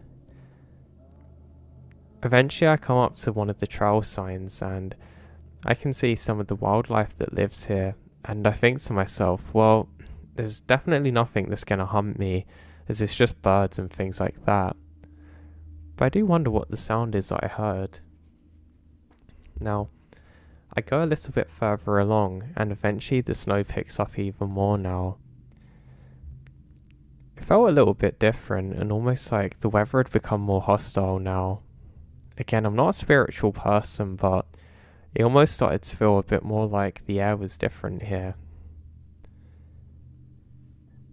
Now, the only way I can describe what I was seeing if you haven't been in the woods at night in the snow is everything sort of looks like an infinite dream. It's almost like somebody's made an unlimited map of just forest, snow, woods, and it's just going to keep on going forever. You do have to be careful out here though, because if you really go off the path, then you don't want to be stuck out in the cold like this.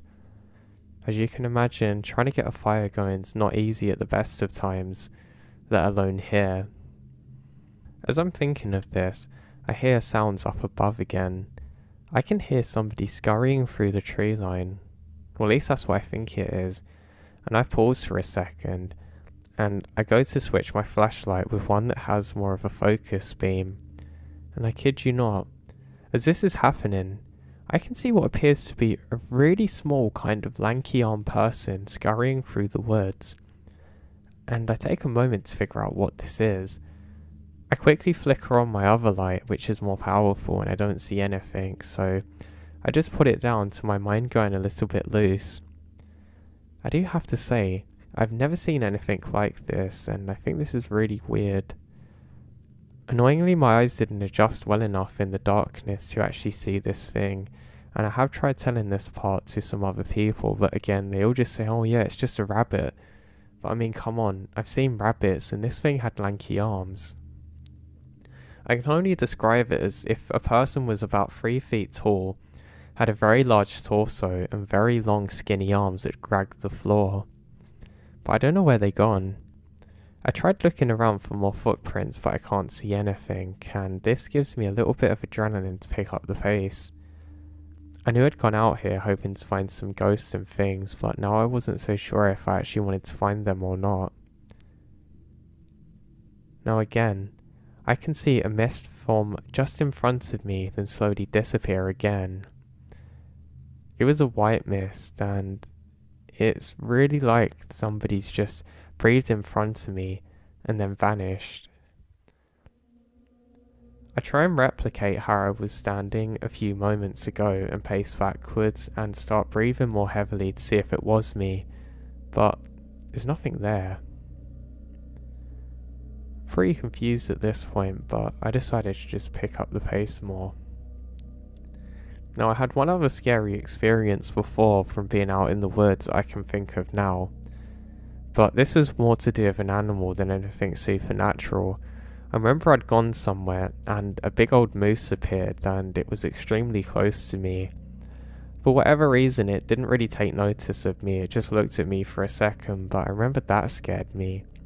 But that feeling that I had was kind of beginning to loom over me, and I started to wonder if maybe there was a large animal like that around.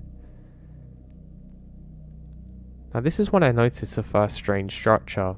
It's something that I hadn't realised before. It's a large wooden structure that looks like 3 trees, kind of in a Stonehenge shape, but a little bit less spread out. This is really weird. It's like they've been carved by hand and placed upright. And what was really bizarre is that there isn't much snow in the middle. It seems like the ground is staying particularly dry here, and not snow forming. Now, I think this is really bizarre because, well, where I am there shouldn't be anything like this. I would have been aware of it too. and I don't understand why I'd never noticed it before. It now becomes apparent that I'm not actually on the main path. I switch off my flashlight once more, and I just take a few seconds to take in everything. I'm trying to give my eyes some time to adjust to the darkness, and I look down at my battery. It's dropped down to 40% on the main flashlight thing, and that's a bit of a worry. Batteries drain pretty quick in the cold, and now I notice that there's more of the mist forming up ahead of me.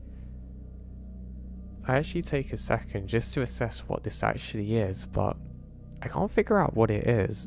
It's almost like a group of people standing there, kind of just like breathing or talking normally, but there's no one around, and it only seems to be spawning in a specific spot. Now, I once more get closer and try and figure out what this is, but I just can't. Now, it reminds me of a story of what one of my other Fire Ranger friends had told me about. Sorry to go off topic, but I think it's important because it might have been linked to what I saw. Now, one of my good friends had been working in the service for quite a number of years, and he would always try and prank us and pretend there was scary things out there. We never believed him, and sometimes he would actually get us with Halloween masks and stuff, and that was pretty creepy. But I remember one day that he come up to us and he looked very freaked out. He said, "Guys, I saw something and I don't know what it is." We ask him to elaborate, and he refuses for a while, but because I'm good friends with him, eventually he decides to tell me what he saw. Apparently, he thought he saw a fire, so he went over to investigate it. Apparently it was just a small red cherry glow, but that could be the start of something. Just as he got to where it was, it suddenly went out, and there was a very big mist that appeared, which is like a smoky white colour. It almost looked like there was a huge fire in terms of the amount of smoke, but nothing was burning. He said it stayed here for literally 3 or 4 minutes as he stared at this bewildered, until eventually it just vanishes. Now, the reason that I'm telling you this is because it was incredibly similar to what I saw in terms of how he described it, the way that it moved, the slight opaqueness of it, everything was just weird. I stood there for what must have been about a good 4 minutes before eventually I decided that, yeah, I'm probably gonna have to press through this now. I couldn't be waiting around here all day, and I decided to be brave and walk through it. I actually held my breath just before I did so because I didn't know if it was maybe some kind of dangerous chemical or something that had leaked out, but there wasn't anything. I eventually make it through after what felt like ages, to be honest, and I was actually gasping for breath. It probably took me a good 20 seconds to get through this. Eventually when I do, I turn around to try and figure out where it had gone, and I can't see it. I do think that I can see something just moving off into the distance, but I can't be sure. It was almost like a group of people had vanished, but one of them had just went off into the woods. Now, I'm a little bit freaked out, but again, I was here alone, so there's not really too much I can think of this. Now, I do notice something else very weird. There seems to be lots of really bizarre shaped footprints going off in different directions. They're all kind of like the hoof shaped, like the thing I'd seen earlier, but they're really far spread apart, like something quite tall had been walking. But it's walking as though that it's in complete arrogance to the trees that are there, like they don't exist. And again, I don't know what kind of animal could have done this. Now I walk on. I haven't really got a direction this time.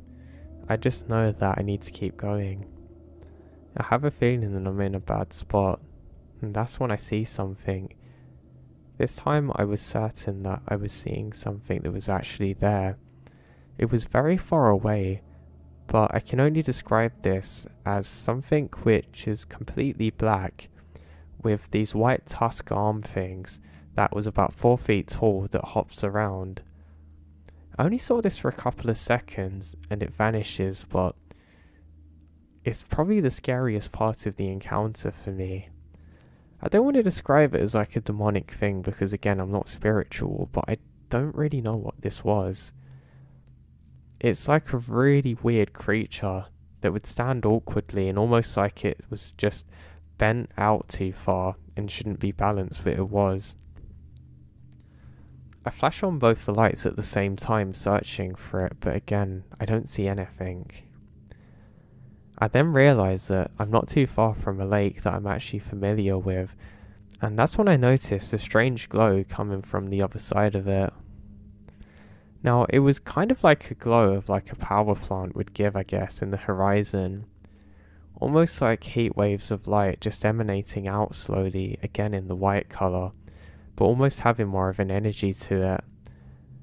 I decide that I have to investigate. Now, I was actually stupidly close to the shoreline now, because one slip, one twisted ankle, and I could go through the ice and no one would get me here. I'd die of hypothermia before rescuers could find me, but the sense of adventure had taken over. I turn my light around again, and I can't see anything. For a second, I'm sure I can make out the faint glow of two eyes, but I don't know if this is just an animal, so I'm not too worried. There's also strange sounds coming from over where the light is, and it's almost like lots of people talking played backwards, really far off, really far, like barely audible, but I could hear it. The forest was pretty quiet at this time, and I think it made it worse. I'm constantly flashing around with my lights, trying to just get whatever this is to show up more, but I can't see anything.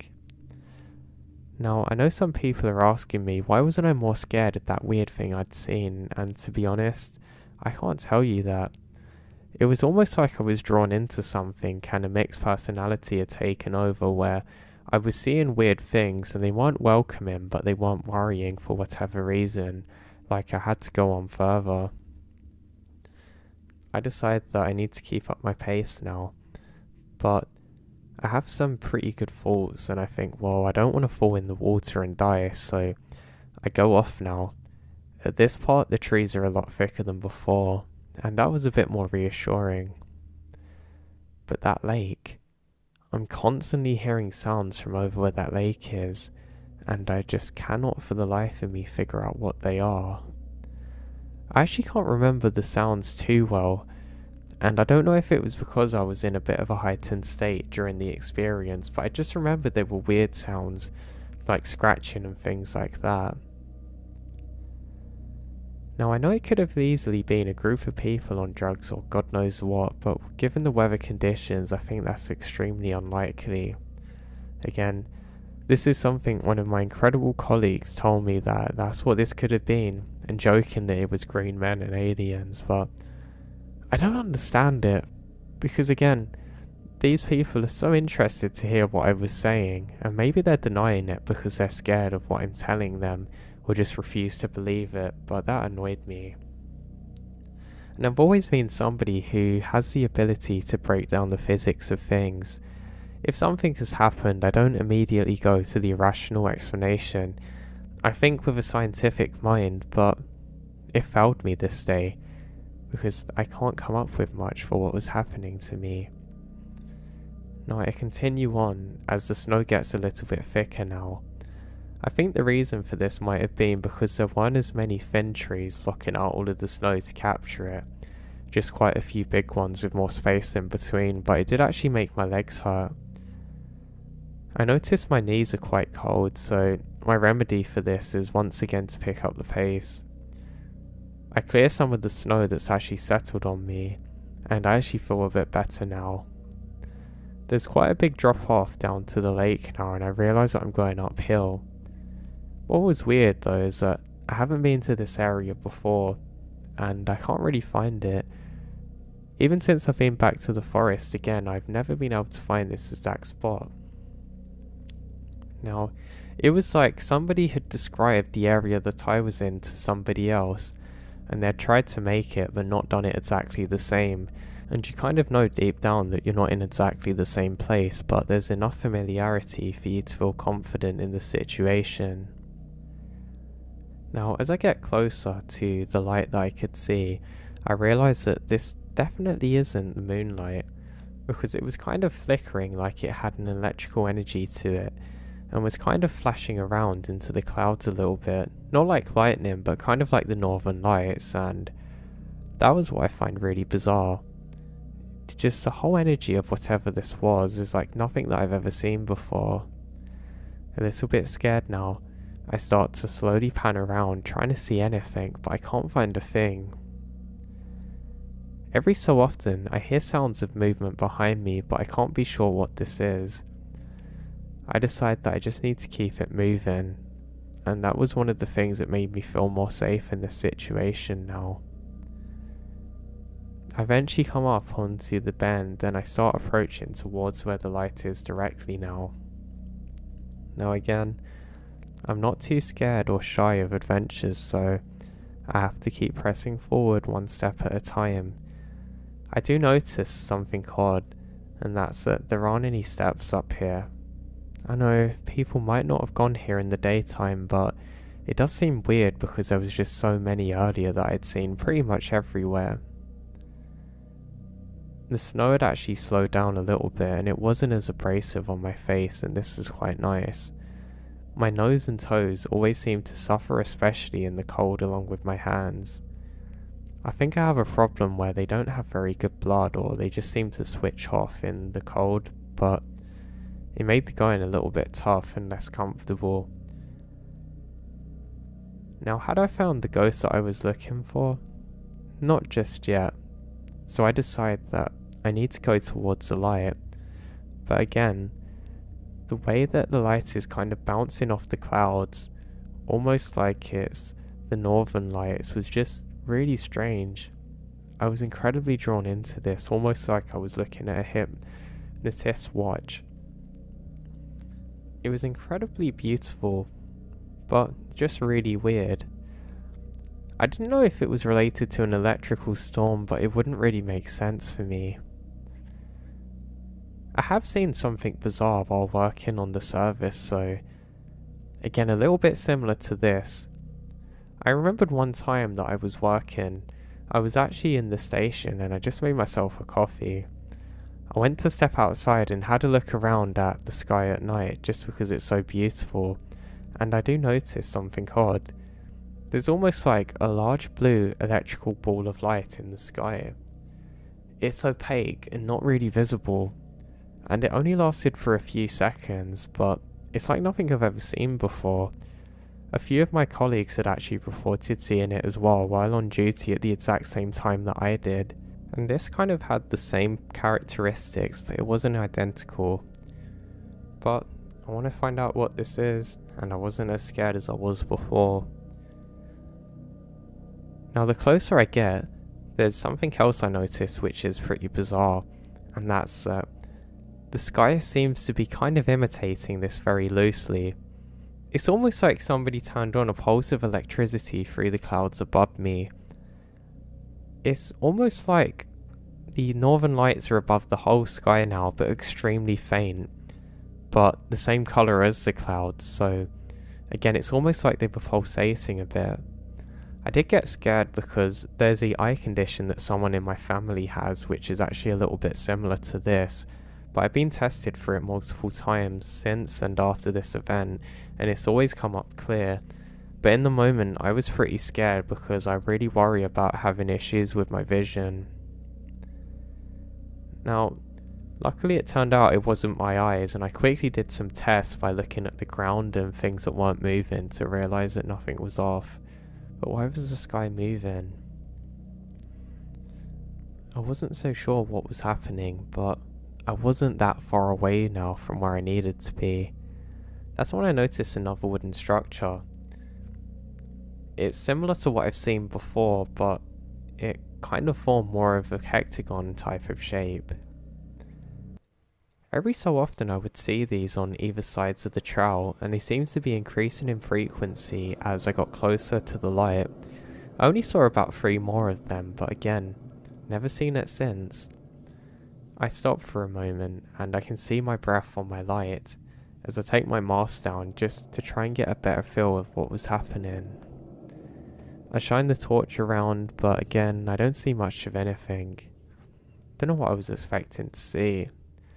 I've just got the glow dead ahead of me now, and I know I have to get there. It's not much longer now before I'm there, so at least I've got that to look forward to, and I can eventually start heading back.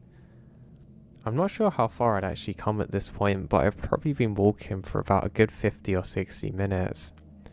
It doesn't sound like much, but usually you'll feel it more than I was in this situation, because walking in the snow is actually really difficult sometimes, and the cold can kind of zap out all of your energy. Now, I'm not too far away from where this is, and I can hear the voices again. It sounds like whispering. I can make out the odd word or two, but nothing seems to be in a language that I understand. It's definitely in a language though, and it hasn't increased in volume or anything since when I first heard it earlier. I don't know if it was there the whole time because I kind of just zoned out to it, but I suddenly noticed it much more than I had done earlier. And again, this is pretty weird to me because, like I said, I've never heard anything like it, and it is a bit creepy. Now, I eventually come up to the last clearing where the light should be, and I'm quite excited to get here. There seems to be lots of footsteps here everywhere, so I'm pretty convinced that I've made it back onto the main path now. I've got a good feeling now, and I know that there must be somebody there, so I feel pretty happy. So, what do? Take my steps around it. I can definitely hear the voices on the right side of me now, and I keep stopping every couple of seconds to approximate exactly where it is. Every so often I see movement up ahead of me, and I'm convinced that it's people out here now, so I feel much more relaxed and reassured. I'm now going down the last straight part that I have to go to, with the trees kind of forming an arch above me, and the snow still everywhere around me. Now, some people have asked me why did I keep going and what was I actually doing out there. That was my friends at work earlier, and I don't know. I guess it kind of felt like I'd been there for too long and I was at least going to get something out of it, and yeah. So, I continue up and I eventually find where the clearing is, and I realise that I've only got about another 20 feet of a walk to figure out what this is, and I can see movement again. I decide that the best thing to do in this situation is just to slowly sneak up on who or whatever it is up ahead of me. Now yes, I've got them, I think. I can see some more lights ahead too. I'd see 2, then 3, then they go out. I don't have my light on at this point because I want the element of surprise.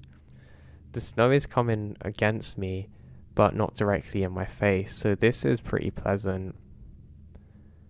Now, I come up to where I can hear the voices finally getting louder and louder, and my excitement is growing. It feels like I've been here for too long trying to figure out what is actually going on, and I'm gonna get my taste of it soon. I am kind of looking over my shoulder every so often though, because I do hear sounds like I'm being followed. Again, I keep thinking I'm seeing movement, but there's not much of anything when I focus, so I try not to think of it. I don't actually have my torch on now, so I can't verify the fact that there's nothing there. But again, I just presumed it was people. And I thought, well, they haven't said anything to me, and I'm not disturbing them, so why are they going to be annoyed at me? It was almost like an overconfidence, and eventually, I come up to the tree line and the clearing. I start going a lot slower now as I get closer and closer to where I can hear them all. Now the chanting is still illegible, and I take my first step up, and I look around and I can see what must be hundreds of people all standing around the edge of some kind of clearing. They've all got their hands raised up and they're making some weird chanting sound. Now they're not actually that close to me, so it's pretty difficult to make out how tall they are, but these things seem really small. I say things because I don't know if they were people unless they were on their knees, but that's what it looked like. I start to shake a little bit as I feel a lot more like I'm in danger now. I decide that I'm gonna slowly turn my flashlight on for a second and figure out what this actually is. My eyes adjust more and more to the darkness every couple of seconds, and I notice something wrong. They don't look like normal people. The shape of them's all wrong and their arms are too long. And they're all either wearing some white things on their arms, but it looks very pointy, just like the things I'd seen earlier. I try as best I can to slowly flicker on the torch, but I cannot do it. Again, I start shaking more and more and try and press it, but nothing happens. I keep on and on flicking until eventually it flashes on, and for a split second I can see these things. They're like very dark small creatures with weird pointy arms, all facing up to the sky making some weird sounds. Their mouths are what really scare me. It's like just a circle with lots of jagged teeth. And just as I'm taking this all in, they suddenly vanish, and so does the sounds. I quickly fire the torch around everywhere trying to see where they've gone, but I can't see anything. I can hear my heartbeat in my ears like a constant rhythmic drum. And then, a few moments later, I hear movement, rustling and the sounds as though hundreds of people are all coming towards me suddenly, and I take off. I turn my torch on and quickly dart up ahead of myself, constantly looking over my shoulder with the torch. What I have just seen, I don't know, but I knew that I was in danger and had to get out of there. Luckily, I can retrace my footprints for most of the journey until I get away from the clearing. I can hear the sounds are still coming after me, just much slower than me, but they're still coming. I stop for a second and fire the torch around everywhere but can't see anything, and I drop it. Now, I managed to drop it not only into the snow, but face first, and that also means there's no light illuminating back at me, it's kind of buried. Just as I say to myself, you've got to be kidding me, I can hear something else not far up ahead of me. So I take off. Thank God I actually brought the other torch with me, because I'm absolutely certain at the fact that I would have had cardiac arrest otherwise. Now, the only problem I've got is the other torch isn't that easily accessible right now. I put it away when I was trying to hide and be not heard, but now I'm starting to think that wasn't really a good idea. And because I've had this on and so close to my face, I haven't really adjusted to the dark, and I don't know where I'm going. I used to be quite good at long distance cross country, so I have that in my favour. But I soon realise those years are way behind me, and I come up to a point where there's two paths. One's much smaller and seems untrodden but should be closer to where I need to get to. The other is what seems to be closer to where the light is, and I have to choose the latter. Now I take off down this path, and I keep fumbling trying to get the other torch on, but for whatever reason I just can't seem to do it. I don't know if it was for the fact that it was in the cold for too long, but in those moments it just would not come back to life again, and I'm just hitting it on my palm constantly. Now it's extremely difficult to navigate in this moment. I think I know where I'm going, but I can't really tell. There's clearly lots and lots of different footprints on this path, and I can't tell if they're normal or not because I was rushing so much, but it gives me some reassurance that I must be going in a relatively good direction to escape whatever this is. Now I should mention at this point that the sounds are long gone. I'd absolutely blitzed something that seemed like it couldn't go much quicker than a light walking pace, but it didn't matter. I don't know what was chasing me or why. I don't know what I'd just disturbed. Eventually, I flick my torch on again, and I illuminate the rest of the way back. I turn it off again quickly because I'm not sure how good the battery is and I really needed to conserve it. I stop for a few moments to collect my breath and look around me, and I think I know my bearings now, and I start to walk. The only reason that I had to walk now is because I was so out of breath and exhausted from moving in the snow that I genuinely was going to have to crawl the rest of the way out otherwise. I now make it up to another clearing where I can see the lake. I look around everywhere, and what's really weird, I can't see the light glow that I saw earlier. It's genuinely nowhere. I was convinced I should still at least be able to see that out of all things, but there's literally nothing. I don't get it. And the sky, it still didn't look right, but it wasn't like before. So where did the light go? I didn't have much time to focus on it, but I was truly perplexed, and this is something that I still think about now. I managed to get my torch on again, and I don't know, it sounds stupid, but I was trying to recharge whatever energy it was and fire it around everywhere, hoping to see the light again, just to know it was there. But again, I don't see anything. Now, I'm pretty spooked out now, but I have to keep going. I eventually make it into a more familiar area, and I'm actually feeling confident finally. I've adopted more of a walking pace because I was a little bit worried that if anyone was out there and I ran up on them, they might think I was trying to attack them. I do stop constantly though, and look around, desperately trying to see something or anything around me, but again, I can't see anything or anyone. I was desperately hoping that I'd see a group of people just to explain what I'd seen, or at least to be able to tell somebody, but I can't see anything. The snow's picked up a little bit more now, and it wasn't pleasant. I realised too that I must have been out of here for quite a long while because the battery's virtually entirely drained on the torch. I know because it's gone pretty dim. I probably have the worst torch in the world because when the battery's low it goes really dim to conserve it, but it doesn't last very long, so what's the point?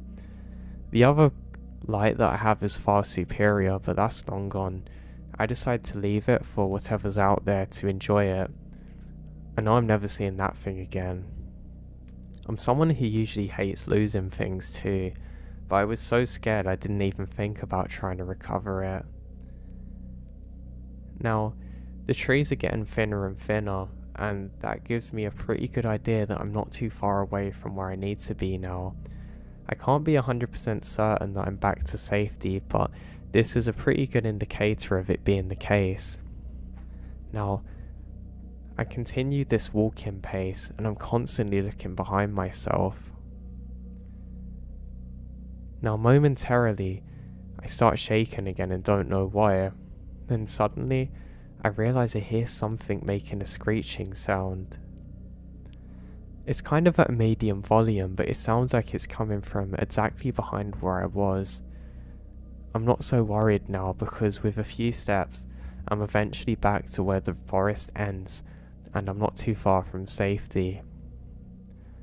I look around for anything to have been following me, but I can't see anything, and I quickly make my way over to my car. I start it up, turn the lights on full, and take one last look into the forest, and I can't see anything. I get back into my car and drive the rest of the way home, completely in shock about the whole experience.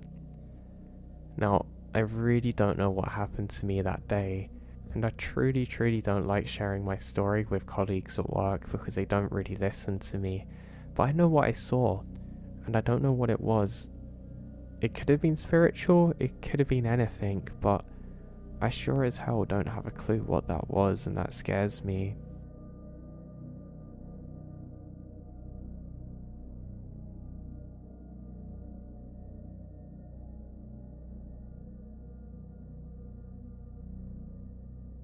Warden, as well as a fire lookout and park ranger, so I'm pretty well established while working out in the forests. Now, it's something that's run in my family for a while, not necessarily doing the exact same types of jobs as me, but definitely doing jobs which are outside and have an element of danger to them. My grandfather was in the military, and my father also worked out in the woods, but as a scout leader. He did a few other things too. The good thing is that growing up, it meant that I had many experiences that I could draw upon if ever there were times of need or danger. I can remember some weird ones when I was younger. One of the most interesting ones that really happened to me was when I went fishing with my grandpa. I remembered that it was cold and we were out quite far. I really look forward to fishing with him though. It's a skill that I hadn't mastered, and for some reason, every time that he went fishing, he would just catch something really good. It was almost like the fish were just drawn to him. Whether you want to call it a fish whisperer or God knows what, he just had that ability.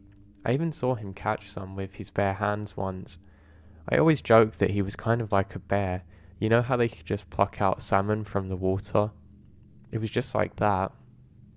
Well, as we're fishing, he starts telling me stories about Sasquatches and things like that, which he knows roam around here, and apparently his dad had seen before. Apparently when they used to go out, he would actually work as a lumberjack, so he'd spend lots of time in the woods, but every so often they would notice things going missing or moving. I mean, we're talking about really heavy equipment, things that nobody should have been able to move. They'd come back to work the following morning, and virtually everything was in a different place to where it should have been originally. Yeah, that's pretty odd, but nothing too concerning really. Well, apparently every so often, in the mist, they would see Bigfoots walking around freely. This was so bizarre, but it's something they really got used to in time, to be honest. Now, as he's saying that, I hear something, a very loud roar. I honestly thought it was a monster for a second, and I actually dropped my fishing rod. Almost like a knight ready to go to war, my grandpa gets his rifle and quickly loads a round in. He puts his finger to his lips to be quiet. We then hear some thumping around us. We realised a tree had fallen. Now I was scared. I felt like I was in the lion's den. Well, my grandpa had a different take on things, and he tells me not to move, as he orders me to slowly go back towards the water with his hands as he scans around. I remembered holding my breath for what really felt like much longer than it actually was, as I was waiting for what was going to happen. Now my grandpa then comes over and whispers to me to stay here. He's going to search around the area, and I go, no. He says, stop, be quiet, as he goes off. I remembered staring at him for a long while as he slowly went away, and I was thinking to myself that this could have easily been the very last time that I'd ever see him again. I remembered him walking over the ridge and thinking to myself that, well and truly, this could be the last time that I was ever going to see him again. So I wait there for 5 and then 10 minutes, and I think, God, like he's just abandoned me here. Is some monster going to come and take me? Because I was young, I was actually more paranoid in my mind about something coming from the water and basically just grabbing me and pulling me under. I was quite young at the time, and to be honest, because of my state of fear, I really thought it was a possibility. I was probably hyperventilating for a while by then too, and it actually made me feel tired. Maybe it's just from all the hormones that my body had pumped through my body then. And then crack. A big crashing sound. For a second I don't know what it is. Then another one. I'm literally frozen to the spot. For a second I thought it was lightning and thunder, but I realised soon it come from wherever my grandpa was. I was absolutely frozen in fear then. I wanted to go and move to investigate, but I couldn't. It was almost like my spirit was freely roaming, but my body just couldn't. It almost felt like an out-of-body experience. I have no idea what's happening now. In my eyes, my grandpa's just went and bravely fought to the death or something and is about to get eaten. This goes on for a little while, but it's probably only about 7 or 6 seconds, and I suddenly move again. I felt like time had frozen as I walked. It was like everything else was going really slow, but I was going quickly. So I say, Grandpa. I finally got my voice again. I say Grandpa once more, trying to figure out where he's gone and what was happening. It was just such a weird moment, which was truly so surreal. I now go further and further, until I eventually stumble upon somebody standing there. They aren't moving much, just looking around. That's not my grandpa. I say hey, really loud. My grandpa says wait there, and he slowly turns back towards me. I didn't realise it at the time, but he's basically pointing his rifle around. I couldn't actually recognise the shape of him so easily because of this. He wasn't very tall, but I guess where he was standing he looked quite tall, so I assumed that it was somebody different. I suddenly feel a lot more relaxed now, as he slowly starts turning back towards me. Now, eventually he makes it all the way back, and he says, "We gotta get out of here." I ask him what happened. I keep asking, "Are you okay?" I can see he's fine. He just does a glance to me and it tells me that I've got to be quiet and just listen. My grandpa then makes me pack up everything into our little steel box and we slowly turn around. We're actually following the shoreline now, which was weird. I didn't actually know whether we could get back following this route, but my grandpa just keeps on going, so I followed like a soldier in battle. So we keep this up for quite a while, and eventually we make it back to relative normality. Now, we get back to a more safe area, and I still don't know what had happened. My grandfather eventually puts his gun down, and I can see that his hands have gone white. That's how hard he was gripping that thing. It's a look that I've never seen before. I presume that this is how soldiers look when they've just come out of an intense battle and their mind is coming out of that all-weird survival mode. Eventually we get back and he finally says one word. He says, "bear." He really didn't have to explain anything else to me, and I just knew enough, and especially by the way that he said it to me. Something was definitely off. I said, "But what happened? Did you get it? Did you kill it?" He says, "No." He then tells me what happened from his perspective. He said that, "I told you wait there, and I knew it was the only way to protect you." He said, "I knew if I left this bear it would easily gain on us and probably kill us without us realising." He became very serious as he said this, taking a moment to pause and look up. I think he was just trying to calm himself down and not really show any fear. He does this one more time and I'm listening to every word that he said. He then tells me that he saw the bear, took a shot, and knew it was a warning shot. Usually all bears in this situation just panic and run off if you can get a rifle round really close to them too, because of the velocity and everything. But not this time. Something weird happened. He seems to slowly encroach on us. I say to him then, "Come on, but what happened next?" He says, "Well, this thing got closer and closer and I put a round straight into its chest." "Did it die?" "No." He said it kind of fumbled around then and went more towards a tree. It basically just stood there.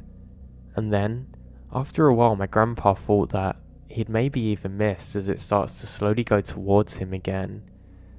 He said he starts to back up while loading another round when, suddenly, it just sits there staring at him.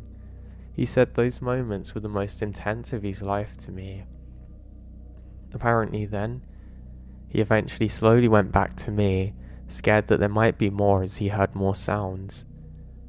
That single story was the source of so many nightmares to me over the years. I almost think it was more scary from my perspective, just because I was completely in the dark about everything. I mean, I have to give props to him because of how brave he was, but it was really terrifying to me, honestly. In my eyes, he was fighting some kind of monster off and was really going to war with that thing, and I was just there watching from the shoreline, or should I say imagining what was happening. Yeah, it was really scary, but again, I just had to accept it for what it was.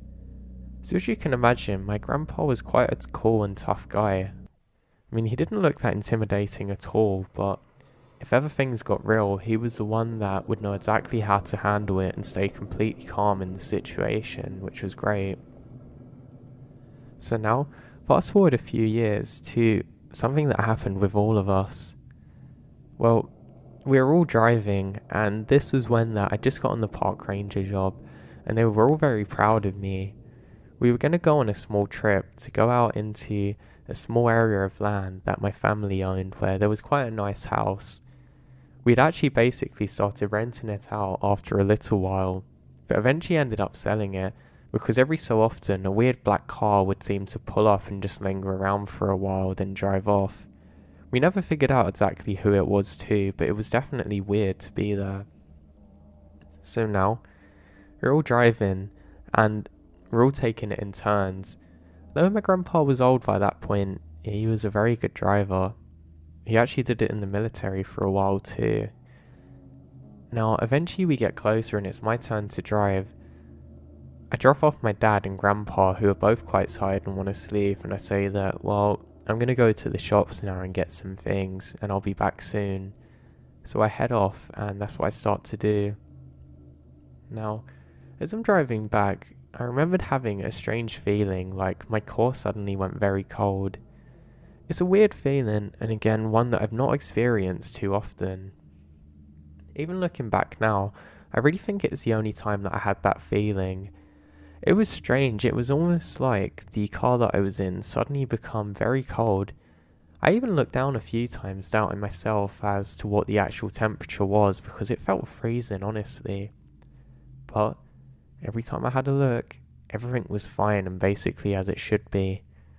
So I didn't have to think too much about it, thinking, oh god, maybe I picked up a flu or something. I'm one of those people who's fairly susceptible to getting colds and flus, and I thought, well, that's great. Just as I've got a bit of time off, of course I get unwell. But I guess that was normal. And now I start thinking alternatively that, well, the main thing I don't want to do is get my grandpa unwell. Especially with his age, these things can be a really good issue for him, and one that he'd struggle to overcome. So I'm driving for a while and eventually get to the store. As I went in, I remembered thinking that the person on the till seemed a little bit odd. He was a new person. I don't know where they come from, but they didn't feel very welcoming. They just looked a bit weird. Almost like they were kind of looking through you and never directly at you or engaging with the conversation. The best way that I can describe it is almost like they were somewhere far different from where we were. It was really bizarre to see. But I thought, you know what, I'm unwell, I'm just misreading everything, and I really need to get some rest now. So I decided to stock up on a few extra cans of soup, just because it would mean that if I got unwell, I'd have some easy access to food and I could kind of isolate a bit with that, not having to rely on the others to make some food. I remembered realising I was so cold and feeling shaky once again as I've gotten into my car. I actually shudder a bit and try and keep my body warm. Not to worry, I'll just put the air conditioning on full blast and that should be enough for me. Now I start driving, and yet again, I do not feel warm whatsoever. I really get annoyed by this now because it's actually making it harder for me to drive because how cold my fingertips are. I just can't seem to progress the way that I want with my warmth, and I don't know what to do. I actually unzipped my coat for a bit, thinking somehow that the warm air isn't getting to me. I even opened the window thinking maybe I'm feeling a bit sick, and that's when it happened. A big white flash. I actually see a weird shape at the same time. I don't know what I'm seeing or what's happening. I was kind of aware that something weird had gone on. It only lasted for a few seconds, and then everything goes dark for a little while. It takes me a few seconds and my ears begin ringing, and then I feel the door open. Somebody is holding my hand, and I'm now being moved without moving under my own strength. The best way that I can describe it is almost like some kind of force was taking me. I'm still really confused about this, and I honestly thought that it was a dream, so it didn't actually bother me at all, and I was quite relaxed. I also noticed that I felt so much warmer now, and I was conscious of being cold before. Now again, it's kind of weird because I guess in most dreams you don't really consider that you're in one, or you at least can't think of what happened before. I'm one of those people where if I'm aware I'm having a weird or bad dream, I can actually wake myself up somehow, but in this case I just let it happen. So I'm now being dragged back for about 20 or so seconds, and I feel something slimy around my feet. Again, I'm not sure what it is, and I feel my back against something hard, but it felt like I was honestly resting on a cloud. It felt really good. I still can't really see much at the time, everything's gone kind of dark, but eventually I seem to sober up a little bit. You know, like when you suddenly become sober if you've been drinking for a while? It was almost like that feeling, but a bit accelerated. But it suddenly becomes more intense, and I can start to hear things. It sounds like a campfire, and I think, wow, this is probably the best dream I've ever had. And I think, well, I want to head over there to warm myself up again. But that didn't happen, as I then see something standing in front of me. This kind of looked like a human, but with a really bald head and no clear distinctive features on their face. They're kind of grey in colour, and tall and slender like a pencil. I'm staring at this thing for probably 5 seconds, and I have really warm feelings. Then suddenly, a flash appears and it's gone. Everything goes white now, and I'd say every second that passed, my vision becomes more and more clear as I start to make out more of my surroundings. It soon becomes apparent that I wasn't in my car anymore. I wasn't somewhere else, and everything just feels more relaxing, and I can hear voices around me, which are making me panic. They're saying these weird things, and I can hear somebody shouting.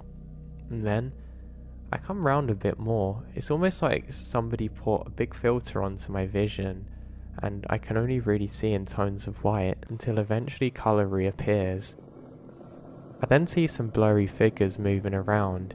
This must have been the sobering factor in my brain to wake me up now, and I realise that I'm at the scene of a crash, and a really big one, and I can see a fire, and the people standing around me are actually emergency workers.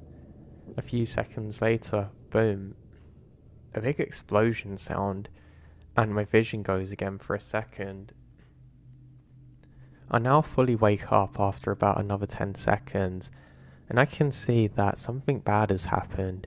I go to stand up, but I literally cannot move. I go to move my left arm, and that too can't move. I've only got control of my right one, when I can see a paramedic saying, "You're okay, you're gonna be fine." I now look around, and I can see that there's some kind of fireball up ahead of me. There's burning embers everywhere, and there's two things mangled together. It's really odd. Again, I'm not exactly sure what to think of it, but I very slowly realised that I was in the crash, and that was my car, and it seems to have hit a big bit of wood or something. I can't really tell. Now from there, I eventually faint or whatever, and just lose consciousness, and I wake up again in a recovery room with my dad and grandpa looking really worried. I can actually see tears in their eyes because of how scared they are. My grandpa then breaks the silence and says, "Son, we thought you weren't going to make it."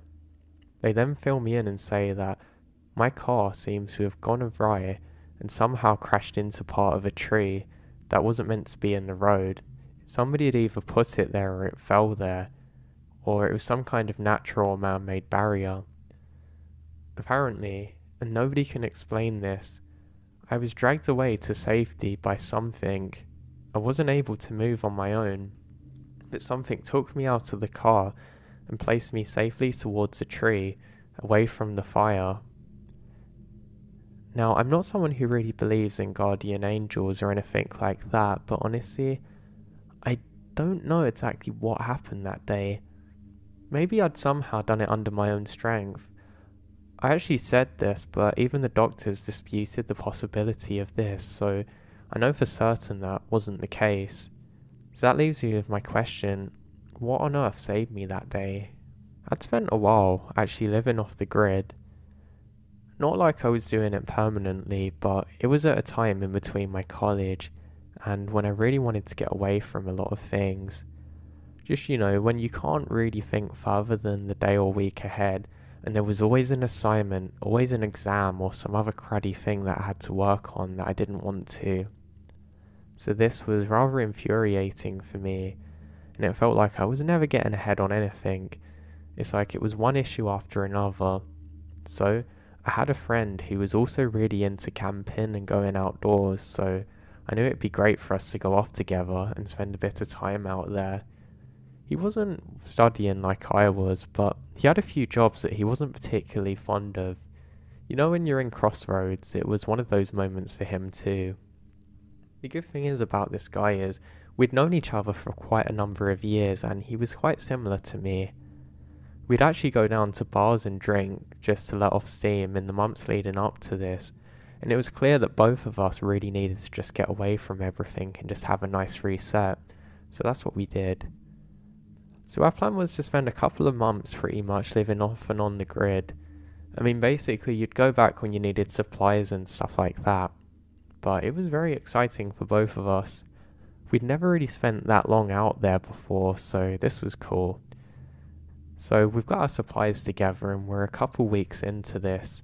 Things were going good. I did realise though that I was starting to get bored more quickly than I thought I would, and so did my friend. This was something that neither of us actually anticipated, and kind of made me realise that I was more task orientated than I'd like to think. I didn't want to spend too long on my own out there, but having a friend definitely helped mitigate that. The problem is, after a while you've talked the worlds and there's only so much you can actually talk about. So now we're having a new issue of boredom, but the plan was working. We were becoming more and more free mentally, which was great. So now we actually start to look more actively for things to do, and just to see if there's anything that we could do differently. We're walking with all our gear and notice how heavy our bags are, and we actually start to jettison some of our supplies. It wasn't really a good idea, but I guess it is just nice, maybe thinking someone would pick up on these cans or stuff if they needed it. So we do this for a while, and we eventually decide that we're going to get into exploring abandoned things. Now where we live is close to the forest but not too far away from some urban settings, so that means that we're able to actually explore places if we want. There was one place that I always wanted to go to, which is an abandoned hospital. Now to get to it, there was a big fence that you had to crawl under, so we go up to here and leave our bags outside. Now at first everything felt good, but I ended up getting a scratch on myself and I was quite concerned it was going to grow infected. I put the stingy gel on, which I hated, which my friend had, and he patched me up pretty well. We now look kind of like military commanders, but as we got under the fence we couldn't believe how big and vast the place was. We weren't exactly sure what kind of hospital it was, but we think maybe it was a mental one, and we go in.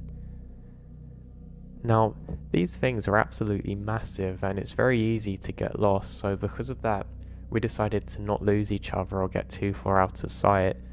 When you've got these big old walls, you're not going to get very good signal on your phone, so we didn't want to be trapped out here like this. Also, we didn't know if others were in here too. So we started exploring level to level, and to be honest, there wasn't really too much to see. It was just interesting being in a setting like this and just having everything around you to be able to have a look at. It kind of made me think of the weird balance of how we've built up things within nature. And I guess technically this is still nature because it's man-made, but where do you draw the line? I was thinking more of philosophy and things when my friend suddenly tells me that, well, you see that? What's that light? And we both looked at each other confused as we can see someone standing by a fire in one of the rooms further down the corridor. It was a massive corridor and honestly really far away, but we want to figure out what this person is doing and why. We think stupidly, oh, maybe they've got an interesting story to share with us. We just thought that somehow maybe he was like us, which is kind of stupid to think. So we start to make our way down there. As we're doing so, I noticed something weird. The guy's silhouette doesn't seem to become more clearer. It's almost like the apparent lack of detail is becoming more and more evident and more creepy. So we eventually encroach upon where he is, and we can't see him, The fire's gone out, almost like somebody turned off a match. Now, we're not too far away from him, but something felt odd. You almost felt like a presence had vanished suddenly. So what do? I make my friend bravely go first as I step back, saying I'm going to watch for others. He takes a step forward and he says, "Yo, come here, man, you're not going to believe this." I say, "What?" "Come and look. There's absolutely nobody there." We then make eye contact for a second and both start running out of there. Now, because of where this guy gone, there is absolutely no possible reason that he should have just vanished like that. I didn't hear any footsteps or anything, but we both saw him there as clear as day. So where on earth did that guy go to? I know he didn't just vanish into thin air, but maybe he did. We eventually get back to our stuff, and I felt so good actually being back with my set and on the other side of that fence. Now, this was definitely weird. We decided to chalk it up to us both being tired or something, but I don't know. It was definitely a weird thing to experience. So now, with that slowly fading out of mind, we're still struggling with the boredom issue, and there was one other place that we stumbled upon which seemed really weird. It was a very large church, which again had been abandoned for a little while. You know, it's like one of those where everything's kind of half in the ground. It was made out of stone and stuff, so it stood the test of time, and it's also surrounded by a cemetery. It literally covered all areas around it, which I thought was really weird, because that meant to get to the centre of it, you had to basically step over graves. So with that creepy factor in mind, we decided to start slowly getting closer and closer to this church. Now, we presume that maybe the cemetery was built after and that's why it was like that, but it was definitely odd. My body was starting to get freaked out as we get closer to this place, but I wasn't too bothered. The only issue that we're really facing now is that it's getting quite dark and there's potential for security or someone like that to show up. I doubted it though, because this place was clearly long abandoned, so that was definitely not going to be the case. We decide to venture in there as brave as we possibly can. Now, it doesn't take too long, and my friend actually takes the lead as, for some reason, he suddenly becomes very brave. Though again, something felt odd here. My friend decides to go first, and I go to explore one area. We had a good look around of everything, soon realising that it's pretty dark now. I realised there's lots of these statues made out of stone or something inside which look pretty scary. There was something about their eyes, I just didn't like it. Now, after exploring one particular area, I noticed something very strange. As I turned my back again, some of the statues has moved. Now, it wasn't too far, but they certainly had, because now one of those was literally blocking my path, and immediately I presumed that my friend's trying to be funny and was just playing a prank on me or something. I don't think too much of it, and go off to another room and find him there. I decided not to mention it to him, and we both turned back now to head out. He said that he's getting a weird feeling about this place, and I think so too, as then we've realised one of the statues has been moved to very close to where we are. We look at each other and both started laughing, saying, "Yeah, come on, man." And within 2 moments, we both lock eyes again and realise that neither of us could have possibly moved them. My friend starts screaming, and we both start panicking, thinking that's the only way out. In my panic, I find another route out, and I grab my friend, and we both sprint out of there. Stupidly, we've left our bags near to where they are, but I've been the braver out of the two in this situation, sprint round and grab them both while looking at the ground. My friend then catches up quickly after, and we run out of there. Now, we run for miles probably. Living off the grid really built up our fitness. Even while I recollect this story for you all now, I don't know how those statues could have moved on their own. Maybe there was someone there waiting for us, trying to scare us, but we didn't see a soul. And it just seemed so unlikely, the probability of somebody being miles away from civilization, playing some kind of weird trick on us. It just doesn't make sense to me. So how? That's what I don't.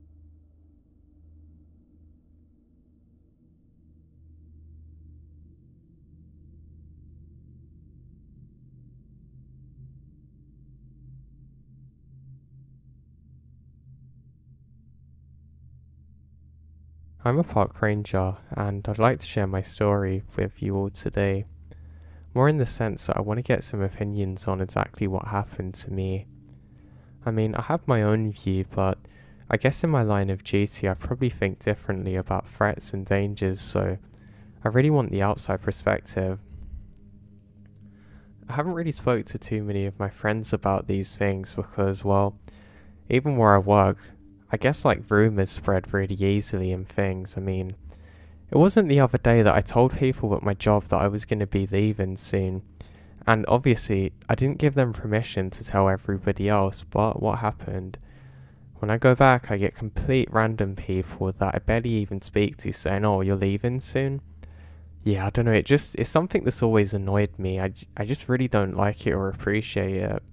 I feel like it's a big breach of trust, and with something like this happening to me, I don't want that to be the case, but like I said, I want to hear what people think about my experience in my own words, not from the words of others who have potentially misconstrued of what happened, and the truth is what's important here. So, as I said, I'm a park ranger, but I'm going to be leaving the job soon. Now, it's not in the sense that I don't enjoy it like I used to, I just kind of need to evolve as a person, and I think being out there on my own was good for a while, but not for too long. I'm kind of like a social butterfly in the sense that I really need to be around other people, and as much as I enjoy being out there, it kind of becomes the same picture each day, and regardless of how relaxed I feel, I really feel like I need more.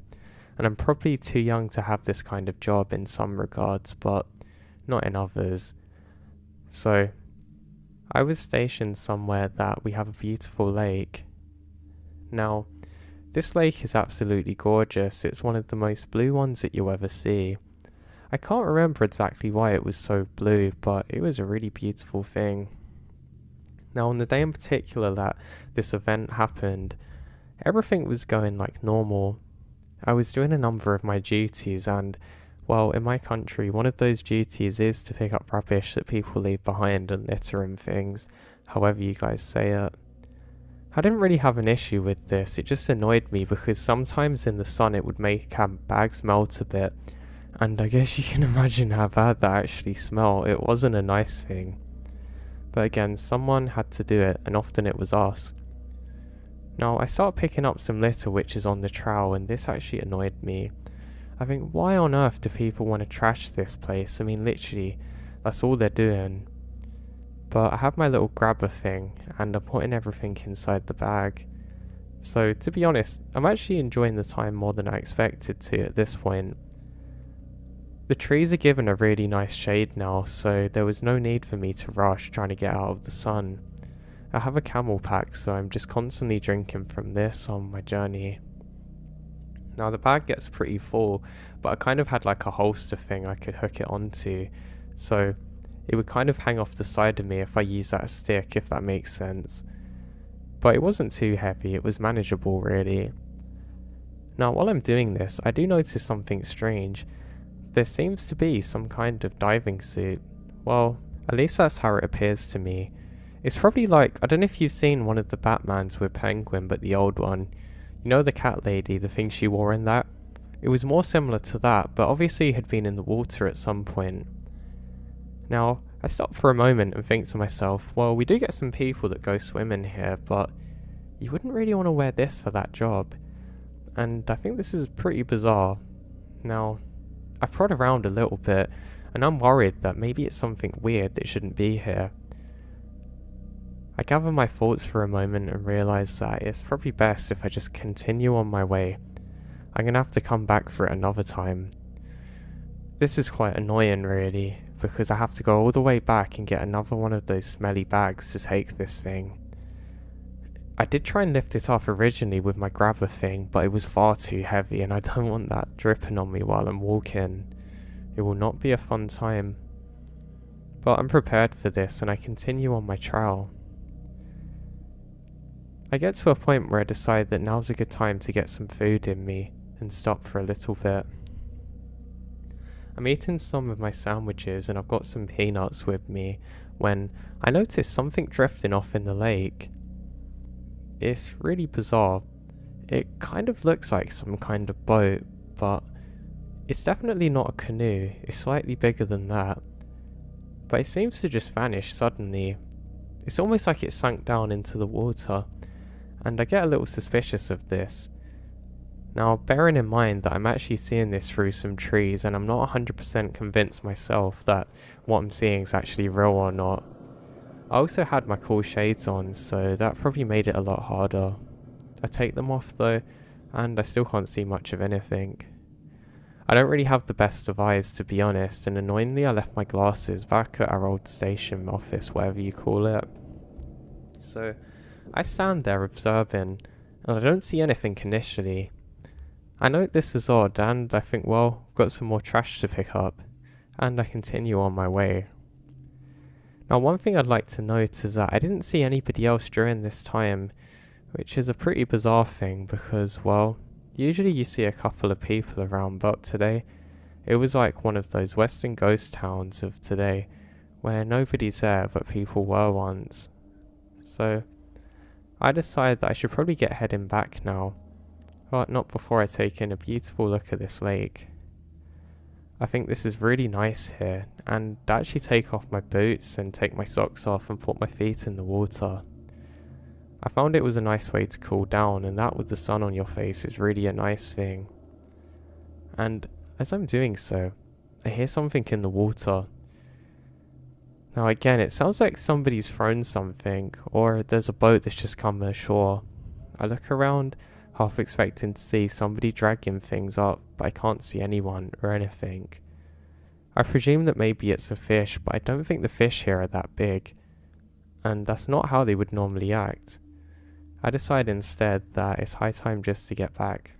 Now the trash is smelling pretty bad at this point, and I kind of swung it round on itself so that way it wouldn't make that much of a smell when I was walking and would kind of seal on itself. And would you know, it splits open.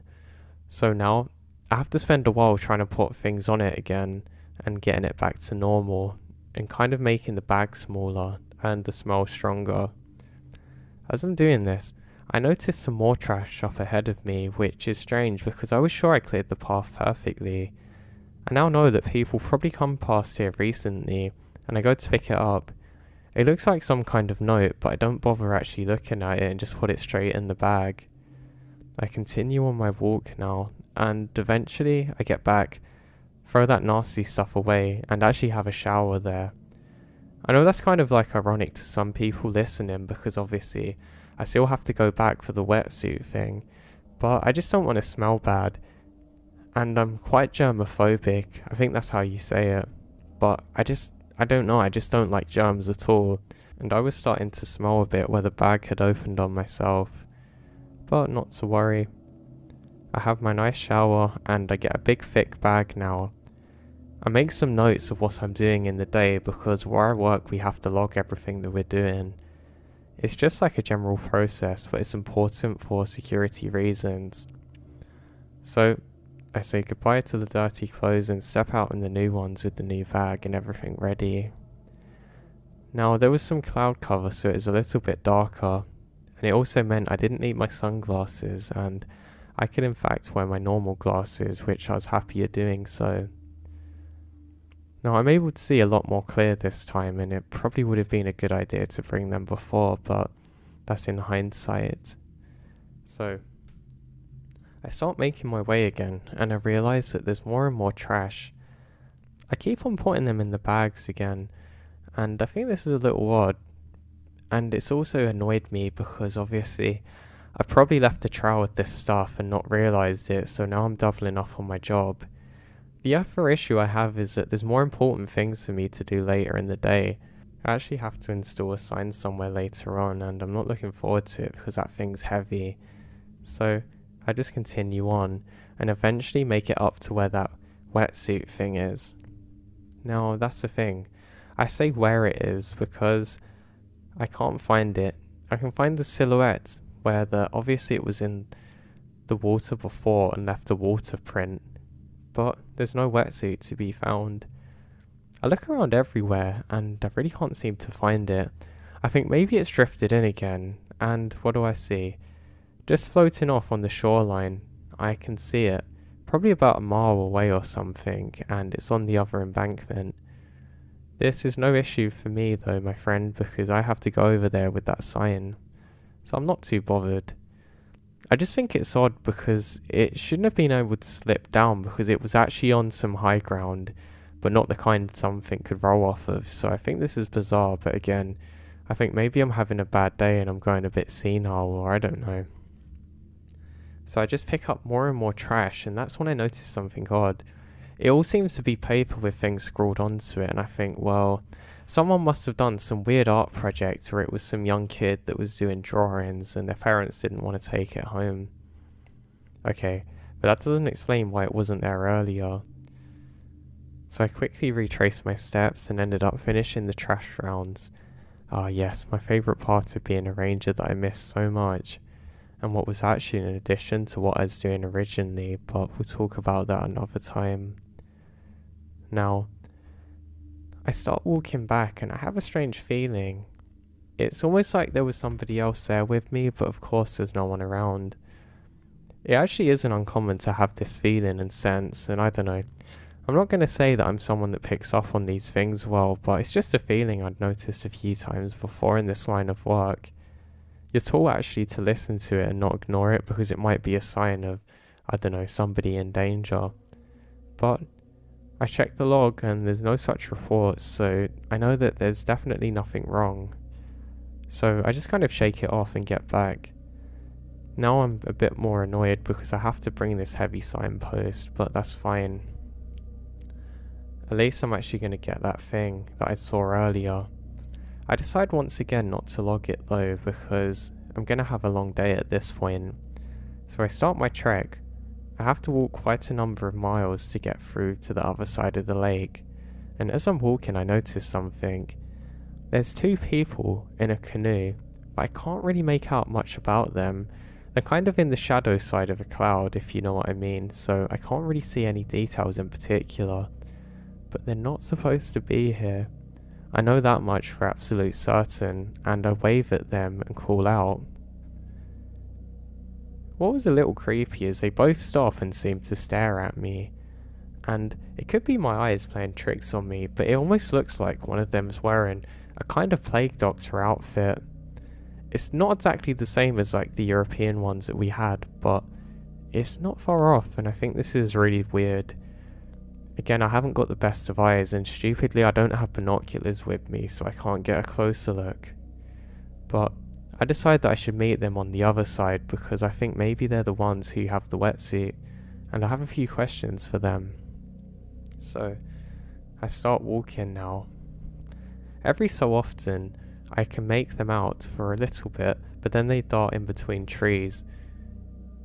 My line of view is blocked is what I'm saying basically, but I'm a persistent being, so I keep going. Now, it doesn't take too long, and eventually I get to roughly where they should be, but they're nowhere to be found.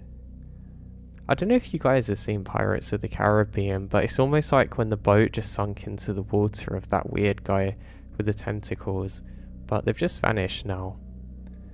I'm not really sure exactly what to make of this, but I can only presume that yes, they have gone to the other side of the embankment. Now, I'm not too much further away now, but I'm getting a bit irritated now because this is the kind of stuff that makes you have a really long day, and guess what, my boss doesn't care. He'll just let me have overtime when I'm working till like 9 or 10 at night, then want me to come in at 8 AM the next day. Yeah, you can imagine why I had to leave this place, but anyway, I digress now. So, I'm not too much further away now, and I'm very perplexed about as to where they could have specifically gone. It really doesn't make sense to me how they've just gone under. I mean, is there some kind of big iceberg which I'm missing and they've gone into it like the Titanic? Maybe, but the water doesn't feel that cold. Now, I was so curious as to where they went, I was half tempted to go for a swim. I mean, it'd be quicker than walking, but obviously I'm not going to do that. So I just make my way over to the embankment, and there it is, the wetsuit. It seems to have come snagged upon some logs and things that have fallen off from trees, so I go over to it, and that's when I suddenly feel fear come across my entire body, and I'm kind of froze, just fixated on it without thinking. It suddenly hits me, this could actually be a body. It doesn't look like the wetsuit I saw before, and I think maybe this is a person who's drowned. And I get some adrenaline, and I very slowly proceed. Something feels a little off about this situation, and it literally looks like a headless thing there. I get a big stick and I decide to poke it. I know that's 100% not what I'm supposed to do in this line of duty, but I don't know. There's nothing else I can actually think of doing that's probably going to work now. And that's when I realise something rather bizarre. Some kind of stuffing comes out, and it's not a body at all. It's almost like a farmland scarecrow, but it kind of looks weirdly put together, almost like the Catwoman suit. Now, this is where things are really weird, because this was the thing I saw earlier, but it didn't have anything in it. So that raises a question. Who filled this thing up, and why was it here on this bank? I think that's really weird, so what do I do next? Well, I grab another stick, an even bigger one this time, and kind of drag it ashore. And there's some stuffing falling out, which is kind of like originally a white colour, but it's gone to more of a dark cream, I guess. And I'm able to take it ashore, and I leave it there. I'm staring at this thing, which is almost like the farmland thing I said about, but not quite, and I don't know what to make of it. I finally call out, "Hey, whatever you're doing, you're not supposed to be." And I get a response, at least in my head, telling me to get out of there. Now, I guess some of my survival instincts finally kicked in, and to be honest, they're not always the best at all times. Not again for the work I was doing, but that's another reason I left, but hey. So, I start walking back now, deciding that this is something I should probably tell the guys about, and not necessarily investigate alone. I mean, all we've got between me and the relative safety of our office building thing, well, not a building, but you know what I mean, is the water, and I'm not going to swim. That's when I see what appears to be the two figures I saw earlier, this time on the shoreline. Now I get a much better look at them this time, and this is pretty bizarre what I see. I can see they've stopped to look at me, and one's tall but the other's relatively small. They're dressed exactly the same. They have kind of like a weird half pointy hat on, and kind of not exactly a robe, but some kind of gown on, in a weird black but waxy outfit. It's different from what the mannequin was, but they don't say a word. I call out and do a big Y symbol with my hands, trying to get their attention, but this doesn't work. I have a weird feeling about this, and this is another weird thing. They both start walking towards me, literally into the water. They walk until they're about head height, until they just stop, and seem to vanish underwater. Now, this only took about 10 seconds, and I decided I was going to wait them out, and finally they resurfaced again. Now both going in different directions. One is going towards our station place, and the other is coming more towards me, walking slowly along the shoreline. Now, I'm pretty confused here. I go around to look at that mannequin thing, and it's still there, but I decide that it's probably best if I get away from whatever this is. Now, annoyingly, I have to kind of trek through some of the more foresty area to get back. I wait for a little bit just to figure out where they're going, and definitely one's coming towards me, but annoyingly it's kind of blocking off the safe route that I already come along. I decide that I am going to have to go through this much more treacherous area, but that's fine. I've got some pretty good boots for it. Now, for some reason, I didn't feel terribly under threat at this point. It's probably because the area was so nice, and it was quite a good sunny day, so I didn't feel too bad. The only way I can describe my feeling is like something was just way off and I saw something I wasn't supposed to. Now, again, I don't always react with the best survival instincts, so I didn't have anything to arm myself. I just decided to pick up a stick. Funnily enough, it wasn't even a big one, but I guess I could have launched it at somebody if needed, and maybe they would flinch react and that would give me time to run away. So yes, this is the escape plan. Now, this scarecrow thing goes out of sight for quite a while, and I just stop. I think, well, why am I getting so scared of this? Is this really a threat? Or am I the ranger here? Who's in control of the situation? And I relax myself a lot more. Now, I'm stood like this for probably about 20 or so minutes, just really confused as to what to do. And I now realise that I was probably in shock a little bit, but at the time I didn't know that. I just thought I was dealing with the situation accordingly to what I could see around me. And now, as I'm standing there, I can hear something breaking through the trees. I think, God, what now?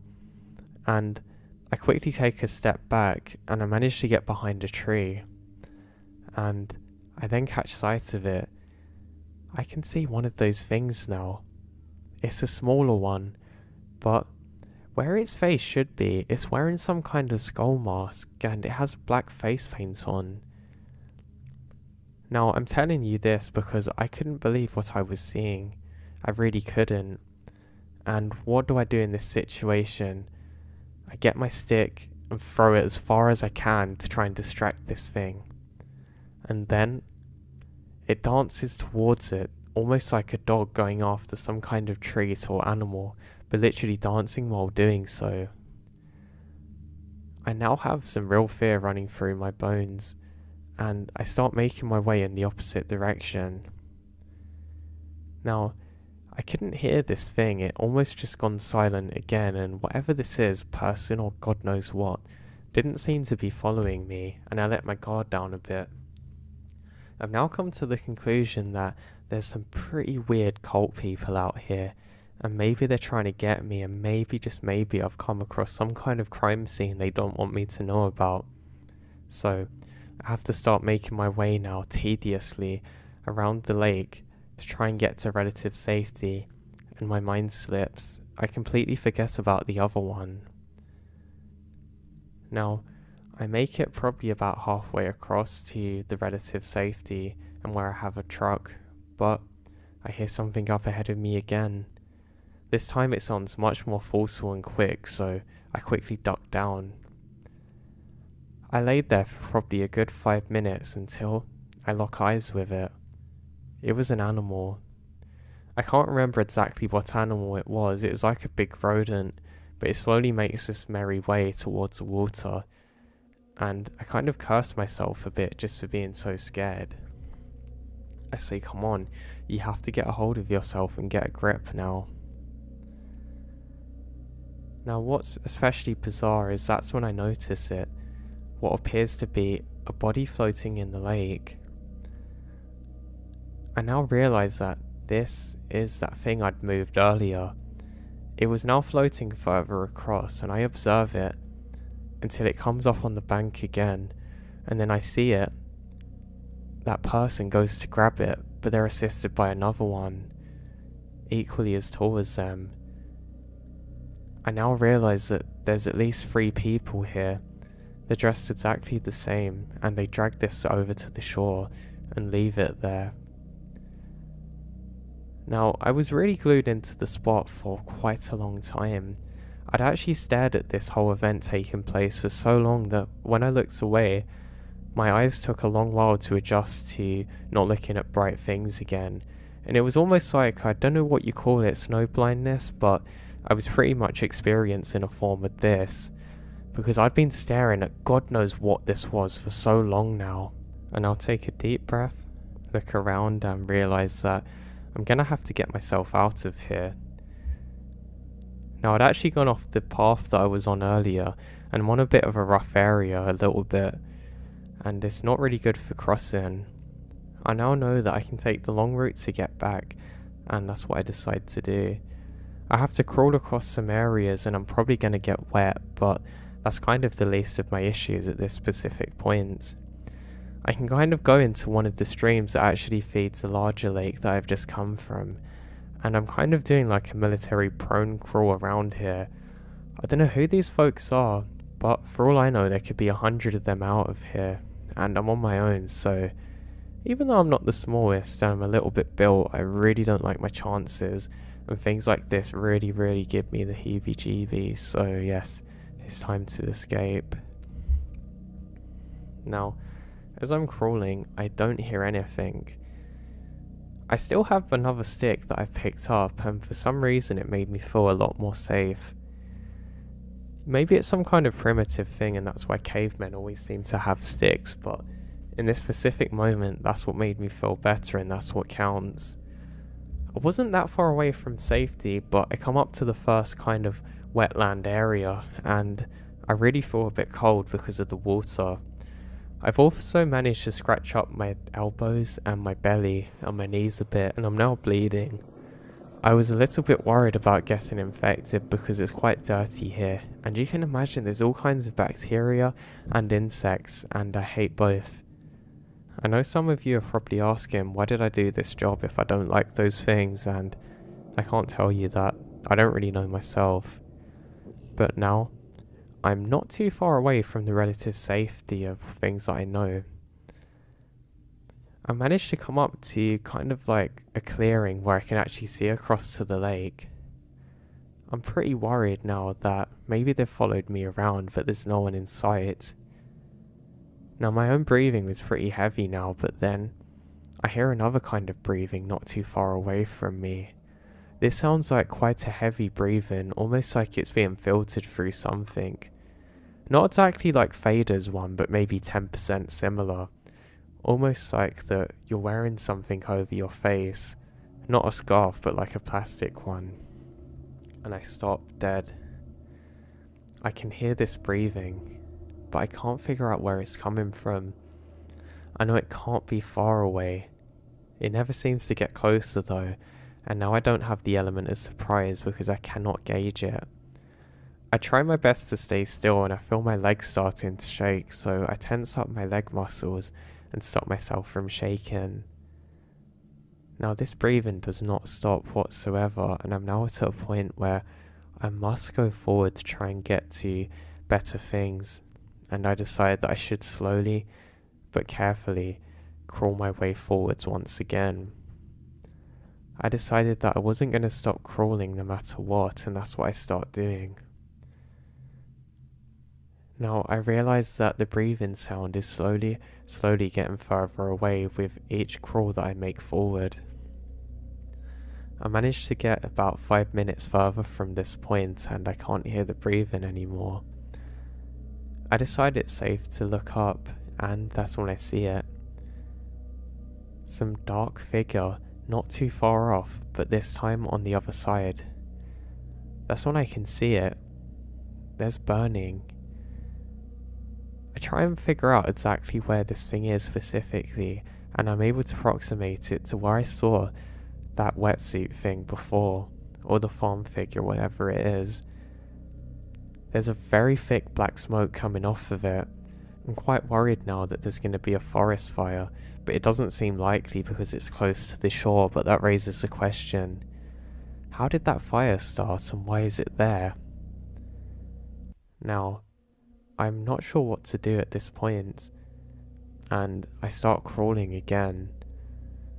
I'm not sure whether there's multiple fires or only one, but I know that I'm not going to stick around to find out, and I eventually crawl up to the point that I'm not too far away from the station now.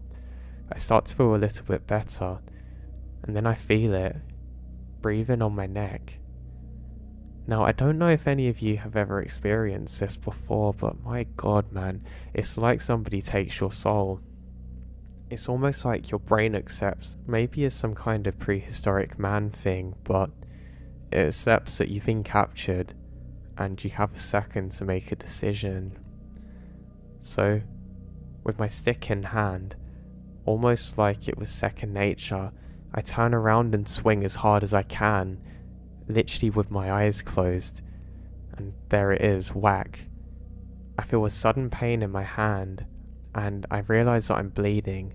My hand's now wet. I realise that some of the stick is shattered and splintered into my hand, and that's when I see it. Somebody hits the ground with a large thud, and I can't make out a face, but they're dressed in some really weird kind of occultist outfit.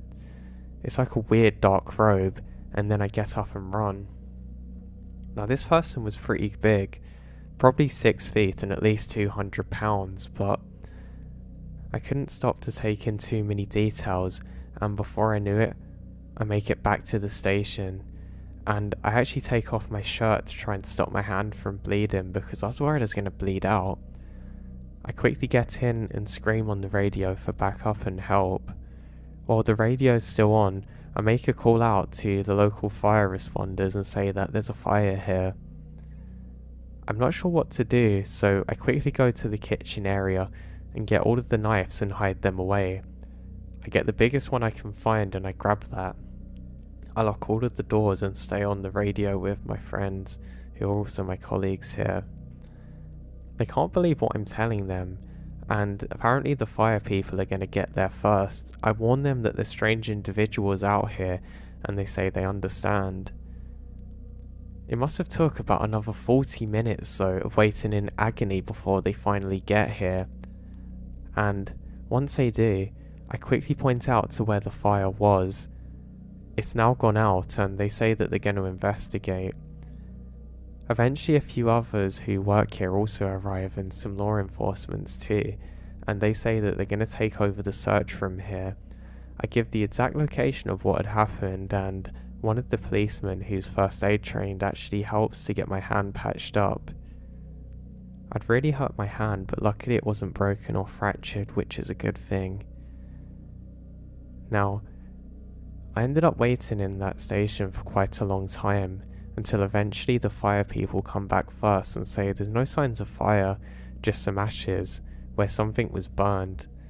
They said it was clothing, but they couldn't determine which because of the fire, but there was definitely no immediate threat, and that was a relief. That was my biggest fear. A beautiful place like this should not burn to the ground, and if there's one person that can stop it, I'm going to make sure it's me. Now second, the police come back and say that they really can't find anyone, and they ask for an entire report of exactly what had happened. I give them everything, and they kind of doubt what I was saying, constantly saying, "Are you sure this is what happened?" And I say yes, and they start doing some weird things, like asking if I've taken any prescription drugs or anything. I say yes. How do you think this happened to my hand? And they say that they're going to keep some people stationed here and try and investigate until they find out what's happened. Now, eventually I got put to a different area. In fact, it wasn't even to do with the forest, it was actually on the admin side. Eventually I had to leave the job because I just couldn't bear the thought of going back there. Now, we were never able to find out exactly how many people were there, or what they were doing, or why they were there. And since there's no reports of similar events happening, I can only imagine that it was some kind of cults doing some really weird, I don't know, ritual or whatever they want to do out there. And maybe they were trying to capture me for some kind of human sacrifice or God knows what.